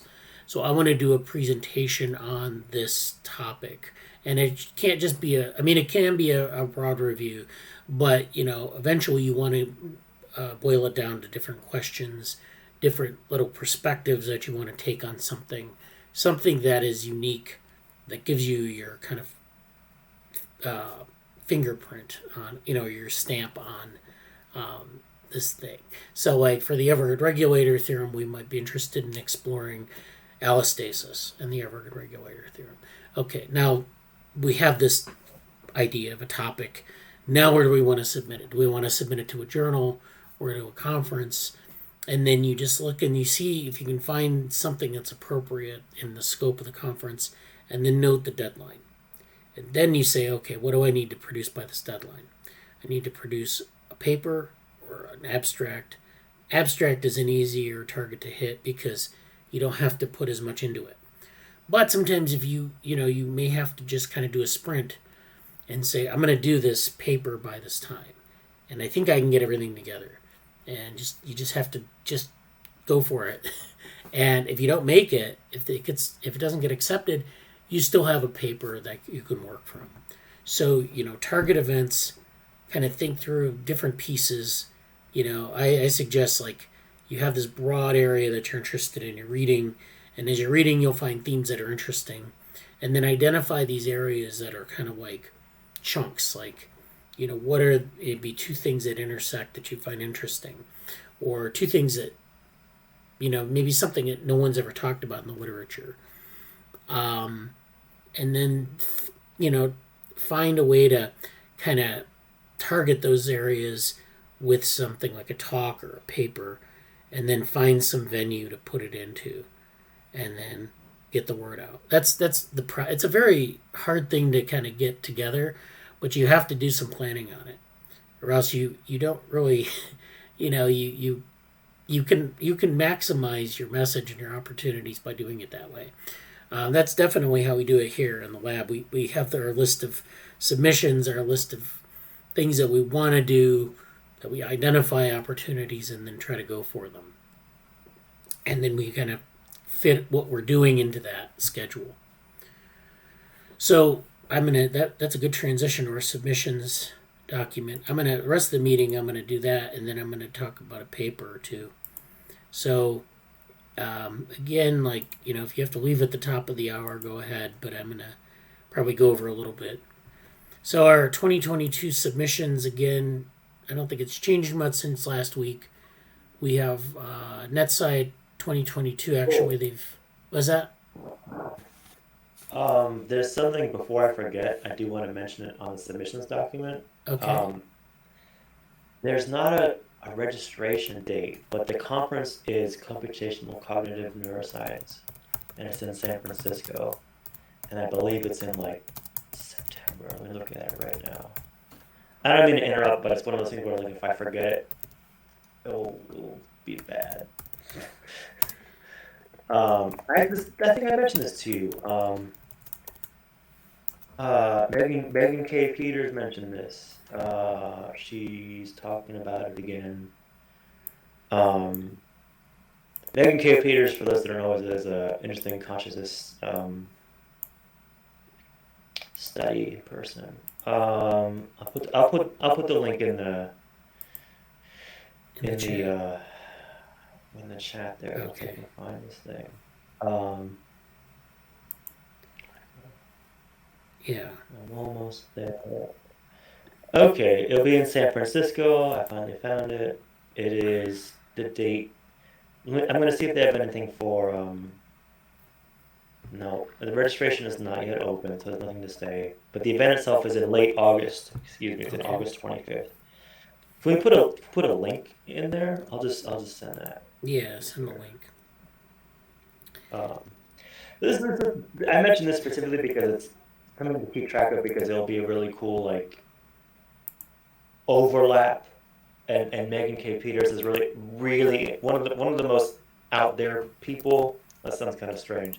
One of the most openly, let's talk about the philosophy behind cognition, and she actually one of the few people like directly studying consciousness in kind of a. It's hard to study consciousness. I'll put it that way, in a computational sense, and so she actually has made a position for herself in her place to do that in her lab, and I think she's in Irvine or is it Irvine, yeah, something like that, and yeah.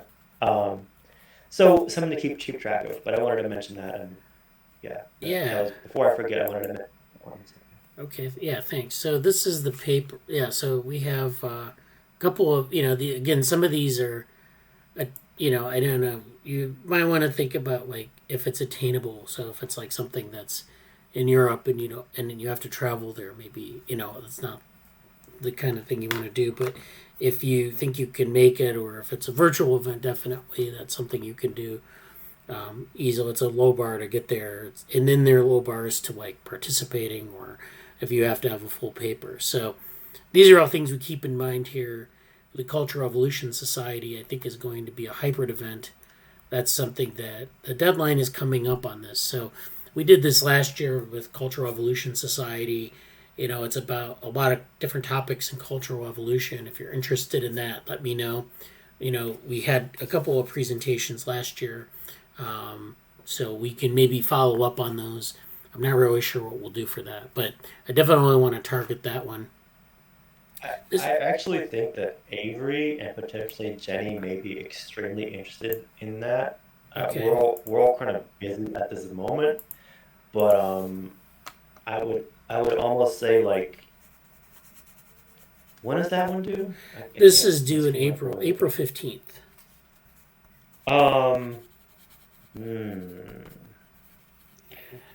And it's just an abstract, so it's not like you need to have a paper for that. I wouldn't. All right, I'll look into that. We can move on. Yeah. The NetSide 2022, the deadline has been extended for that until like I think tomorrow. So that's something that through the Diva Worm group we have a submission there. We Robot is We Robot been submitted? Yes, that has been submitted, and we'll hear back. Does it say?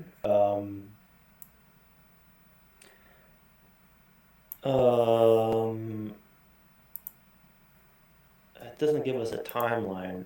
Decisions won't be. We won't find out until May. So that's going to be kind of on hold for a while. So what was the topic on that? Yeah. There were two topics. Let me see if I can. Easy chair. What my easy chair stuff. Yeah.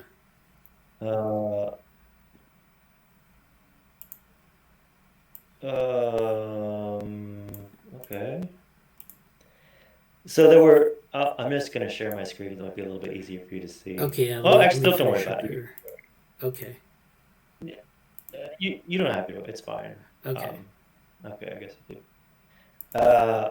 Whoops! I just lost my thing. I'll post them in the chat. But basically, I just lost my. Okay, here it is.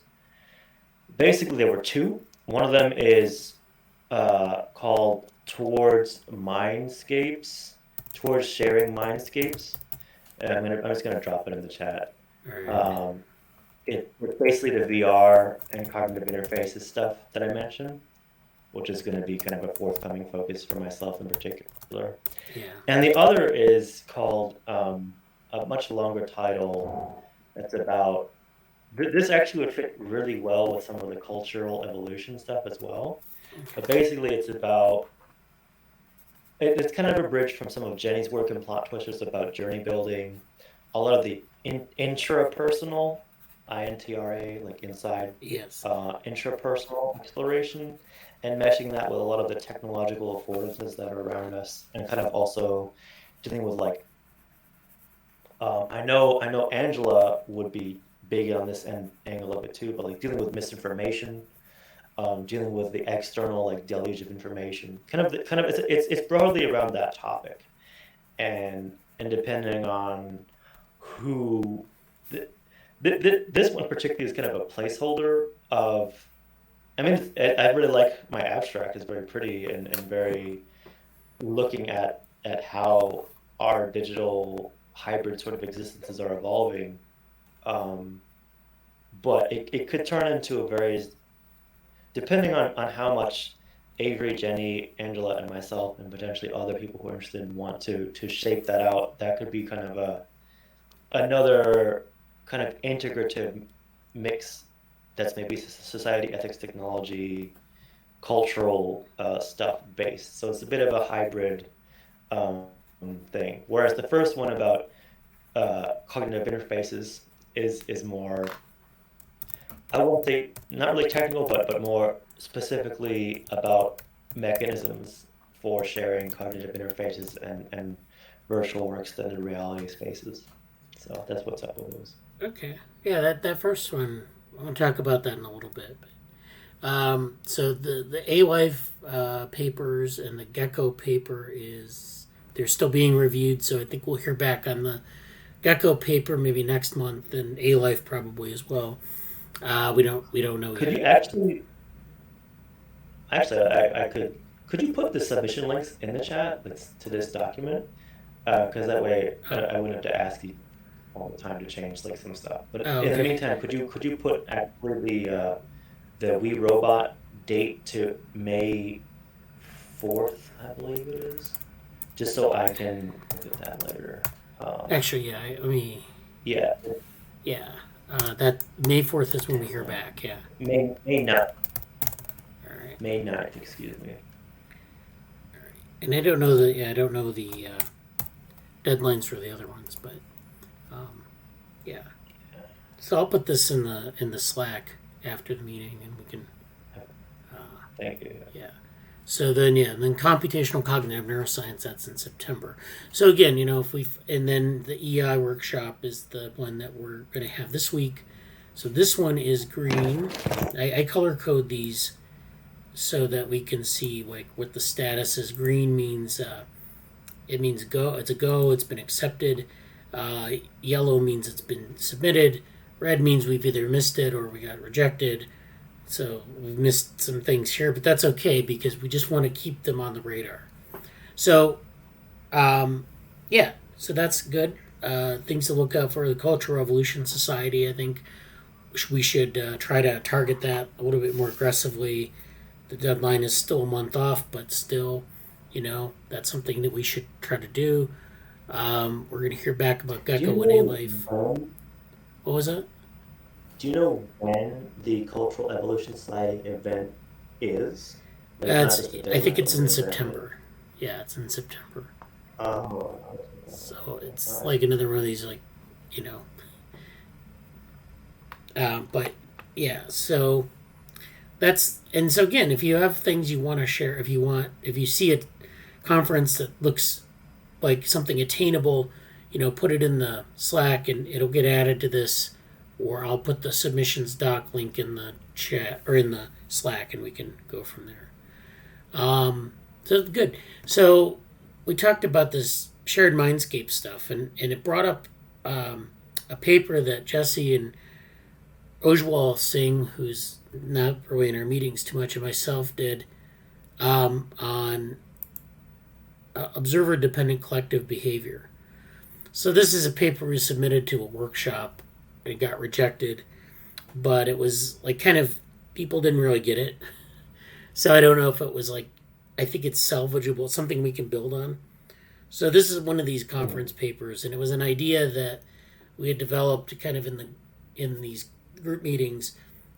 Something I developed originally or I talked about in a talk back in December of 2020, and we kind of worked it out in the meetings and writing this paper, so that it's basically this idea that we have all these agents, and these agents have different perspectives on their environment, and they can basically share those perspectives to build a collective representation of the environment. So this is a paper, it is kind of hard to follow in some ways because there's only so much you can do in 8 pages. I think this was an 8-page limit.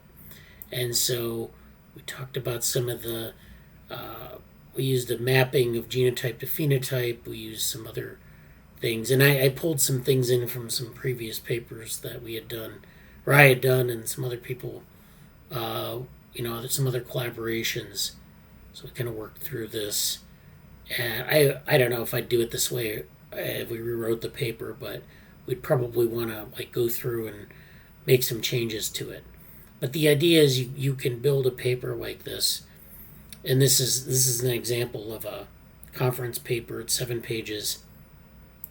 And so the idea is basically that you have these agents that observe the environment in different ways from different perspectives, and they're stitching together this representation.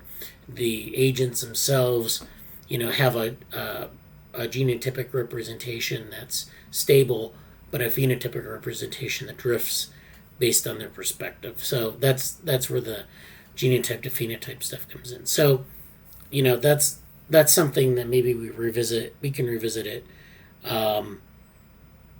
But we don't have to use this paper as a template. We can refashion it. And so that's the great thing about like doing one of these things. If it gets rejected, you can rewrite it, but you have that sort of framework in place for future work. So that's something that you want to keep in mind, is that it's always an evolving process. You don't want to you want to kind of keep things moving. You don't want to like be committed to any one idea if it gets beaten up in peer review, or if it doesn't seem to work out. Try to move on to a new idea, or try to reformulate what you're doing to so that it works out a little bit better. So it's just kind of one of these things we've forgotten about. Like, it got submitted, it got rejected, and then we forgot about it. And that's something we haven't had an opportunity to talk about until Jesse brought it up in the context of the We Robot stuff. So We Robot stuff, there's this shared mindscapes in VR. I'd like to talk about VR more in upcoming meetings, although not today, obviously. But that's something I think we should talk about. Maybe putting a framework like that into the context of VR might be very interesting. So we'd have to work on the framework a little bit better, a little bit more, and then apply it to VR. Yeah. I'm up for that. Yeah. So then I'm going to go to a paper now. And this, of course, fits into this theme that we've been talking about all meeting on cybernetics and things. So this is a classic paper. Again, a lot of the... this is something... I guess classic. This is... I don't know why it says... I guess this is in this book. But this is a paper... This is originally published as Principles of the Self-Organizing System by W. Ross Ashby, 1962. So this is a classic cybernetics paper. And a lot of these papers are classic papers. Like, people don't write papers on cybernetics anymore, really. But you have a lot of these classic papers, and they're really worth revisiting because they're, it's like there's so much in there that you could use and bring forward. But they've just they get kind of reposted, and people talk about, actually that's not true. People do talk about cybernetics, but they don't really. It's I kind don't of know hard because I'm more aware of it now, but like I do feel like in the last few years I've heard more about it. But I think it's also because I'm just more. I know the references more, so I don't know. Do you think that's true, or do you think it's kind of like just steady, Well, I like think not really changing much? there's always been a small group of people publishing on it, but nothing quantitative. Like if you want to talk about like the sense, I guess the kinds of things we're more interested in this lab, people don't publish on it, but like there are other areas where people are talking about like. In the humanities, there are a lot of papers on cybernetics, but it's not the kind of thing that say they were publishing in the 50s and 60s. I mean, in that spirit of like the quantitative aspect and stitching together different sciences, it's more like sort of a self-reflective thing. And so I mean, the people do publish on it, but it's a different kind of topical area. So, anyways, this paper is a classic in the sense that it was published in the 60s. It was republished in this book in 2000, The Mechanization of the Mind. So, like, neuroscientists have been interested in this topic for a long time, but, like, people don't talk in neuroscience too much about cybernetics. I've seen a little bit of reference to it, and sometimes they pay lip service to it. But, like, working out an actual paper, a modern paper, maybe incorporating neuroscience into it, or cognitive science. I have not seen that animal. Yeah, I think it's a very strong. This is. I don't have confirmation of this, but I think cybernetics is just so dated sounding that it's very out of fashion and uh, almost like in the hype in the hype sense it's just not like if you mention if your keyword is cybernetics versus your keyword is deep learning, the implications for that paper are just very different, so Yeah. Well, yeah, you could have both as keywords. So yeah, there's that. Um, yeah, but I get your point. It's like if it's deep learning, people want to read about it, even if it's not very good work. And then, yeah, but that's why you don't want to you want to make it links to other things too, and it's but yeah, anyways, this paper, this is actually, yeah, so it almost looks like they've kind of put a preface on it or something. Let's see what this has to say. So they talk about this guy, Ross Ashby. He was a British psychiatrist, neuroscientist, and mathematician. His nephew, I think, is working on this idea of the ethical regulator. So Mick Ashby is his nephew, and he's worked on this stuff about the ethical regulator. And I think I mentioned it in the GSOC call for the project. But this is an area where they're looking at ethics as a regulatory system. So again, they're applying cybernetics, but it's not like that's one of the few papers that kind of does that. Yeah, it's not a mainstream thing. So Ross Ashby was involved in the early to mid-phase cybernetics, and therefore one of the leading progenitors of modern complexity theory. So there actually are ties, I guess, then from what I talked about in terms of modern complexity theory earlier in that Ignite talk and some of the cybernetic stuff. So Ashby probed deeply into the meaning of supposedly self-organizing systems. So this is what he was concerned about these things, and this is where sort of as cybernetics wilts, then you get like things like the Santa Fe Institute and some of these other approaches like fractals and that sort of thing. So these are like things that died; they just got repackaged in some ways. But these like the self-organizing systems theme continues on. People still talk about that. Ashby wrote a lot of stuff. He was a psychiatrist, but he wrote a lot of things about the sort of the mathematical modeling of systems. And so this is where, revisiting his work is actually quite useful. He did something called A Design for a Brain, which is a book on, it's really like forward thinking from the time, because it was in the late 50s, where he talks about kind of modeling the homeostat, which is like, a artificial brain or an artificial organism that maintains homeostasis and the things that need to happen for that. So, he kind of considers it at that systems level, and how, thinking of the brain as like this thing that has to maintain homeostasis. So he worked on this mathematical formalism of his homeostat, which is a hypothetical machine that has an axiomatic set theoretic foundation. It was supposed to offer a sufficient description of a brain or a living organism, and what it does to maintain homeostasis in terms of learning and adaptive intelligence. And so the homeostat had a small number of essential variables. So unlike a lot of your deep learning models, that have trillions of parameters, billions of parameters, the homeostat had only a few. And maybe that's better. I don't know. The homeostat was of some mixed success. So I don't know if people picked up the homeostat, which people have done in the robotics literature, by the way. There's some work on this where people have been looking at like similar concepts. Maybe that's something that is, that has some power still. We don't know.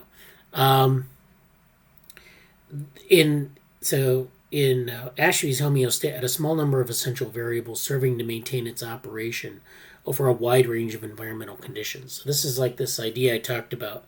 You get environmental perturbations that affect the global state of the brain or the body, and it tries to find a solution that keeps it within its operating parameters. So sometimes, if the temperature reaches 200 degrees, you die because your body can't adapt to that. But if you have like the strong perturbation of temperature, there's a heat wave, it's 120 every day for weeks, you can survive that maybe if you have like the right, if you can find the proper physiological state to exist in. So this is what this homeostat does. It finds like but the homeostat, of course, doesn't find new states. It regulates its internal state in a way that, it has to find a way to do that. So it has to adapt or learn new things. And so a new higher level of the machine was activated in order to randomly reset the lower level's internal connections or organization. So this is where the homeostat has different levels where it does things at different levels of processing, and those things are regulated by the external perturbation. Like the role of random mutations during evolution, if the new range set at random proved functional, the homeostat survived. Otherwise, it expired. So there's this element of like natural selection in terms of the different solutions. So if a solution works, if a certain adaptation works, it's retained. If not, the homeostat dies or expires, and you get a population of these homeostats experiencing the same conditions, you can get something resembling natural selection. So one of Ashby's goals was to repudiate that interpretation of the notion of self-organization, one commonly held to this day, which would have it that either a machine or a living organism could by itself change its own organization. So for Ashby, self-organization in this sense was a bit of a superfluous metaphysics. So his formalism was trying to take self-organization and say that it's not like some magical thing. It's not something that is like this mystical property of the system. It's something we can understand in terms of the operation of the system. And it emerges, but it's not, because the idea of emergence, and I don't know if we talked about this in a previous meeting, actually in the DevaWorm meeting last week we talked about this. The idea of emergence sometimes is criticized for being too mystical, and it doesn't really have the sort of rigor of like a mathematical model, or like something like like a causal model that you can sort of figure out the causal relationships directly. But these sorts of things exist, and when you use a reductionist approach, which is to focus on a couple of different variables, and their relationship, you miss a lot of these global phenomena. So, if there's something going on at the organismal level between a lot of variables simultaneously, we miss that. And so that's kind of the sort of framework for this paper. Ross Ashby then, this is his paper, so that was the preface. And then this kind of talks about these principles of self-organization. He talks about a homomorphism, which is like this mapping from one set to another set. How you can, you have these different, states of different sets of variables, and the idea is like I showed you in the original chalk talk that I did, where you have system A and system B. Those are sets, and you're mapping from set A to set B. So it's a mapping of the states in set A to the states in set B. There's what they call a homomorphism, and it's a mathematical tool that allows you to map from one set of states to another. And the idea is you have to pick the right set of states and the right sort of granularity for each, so that A can map onto B, and then B can map onto A. And I didn't cover that part sufficiently, I don't think, in the chalk talk. But there's this idea of like, do these states map to one another? Or if I have two sets of states, a continuous representation and a discrete representation, does the discrete representation map to the continuous representation and so forth? Sometimes things don't do that very well. Like if you have a switch with two states, does it map to like an interval of 100 from 0 to 100? Could it represent that system? Could a coin flip, for example, represent a set of probabilities? Well, maybe not. Maybe that's too coarse-grained of a representation. So it's not homomorphic. It's, there you have to consider that. And that's something that's, again, kind of magical, because we're not dealing with like a specific example. But that's another aspect of good regulation, is that mapping. And so he talks about that sort of closed, that first order closed feedback loop as an example. And he kind of goes through the theory of organization is partly coextensive with the theory of functions for more than one variable. So he gets into the mathematics of this.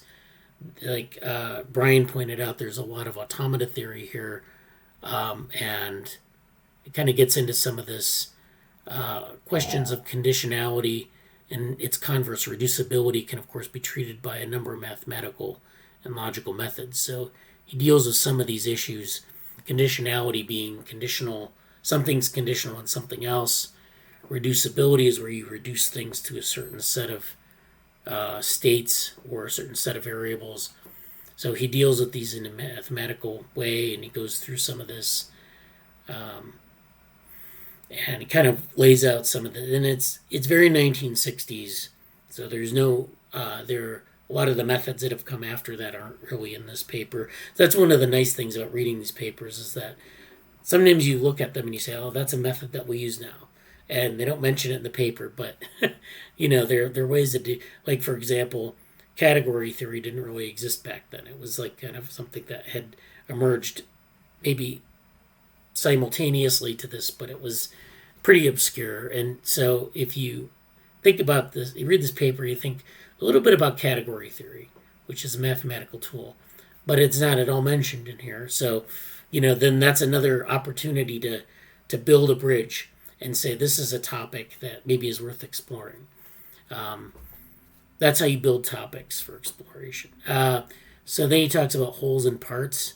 He talks about like sort of the relationship between wholes and the different parts.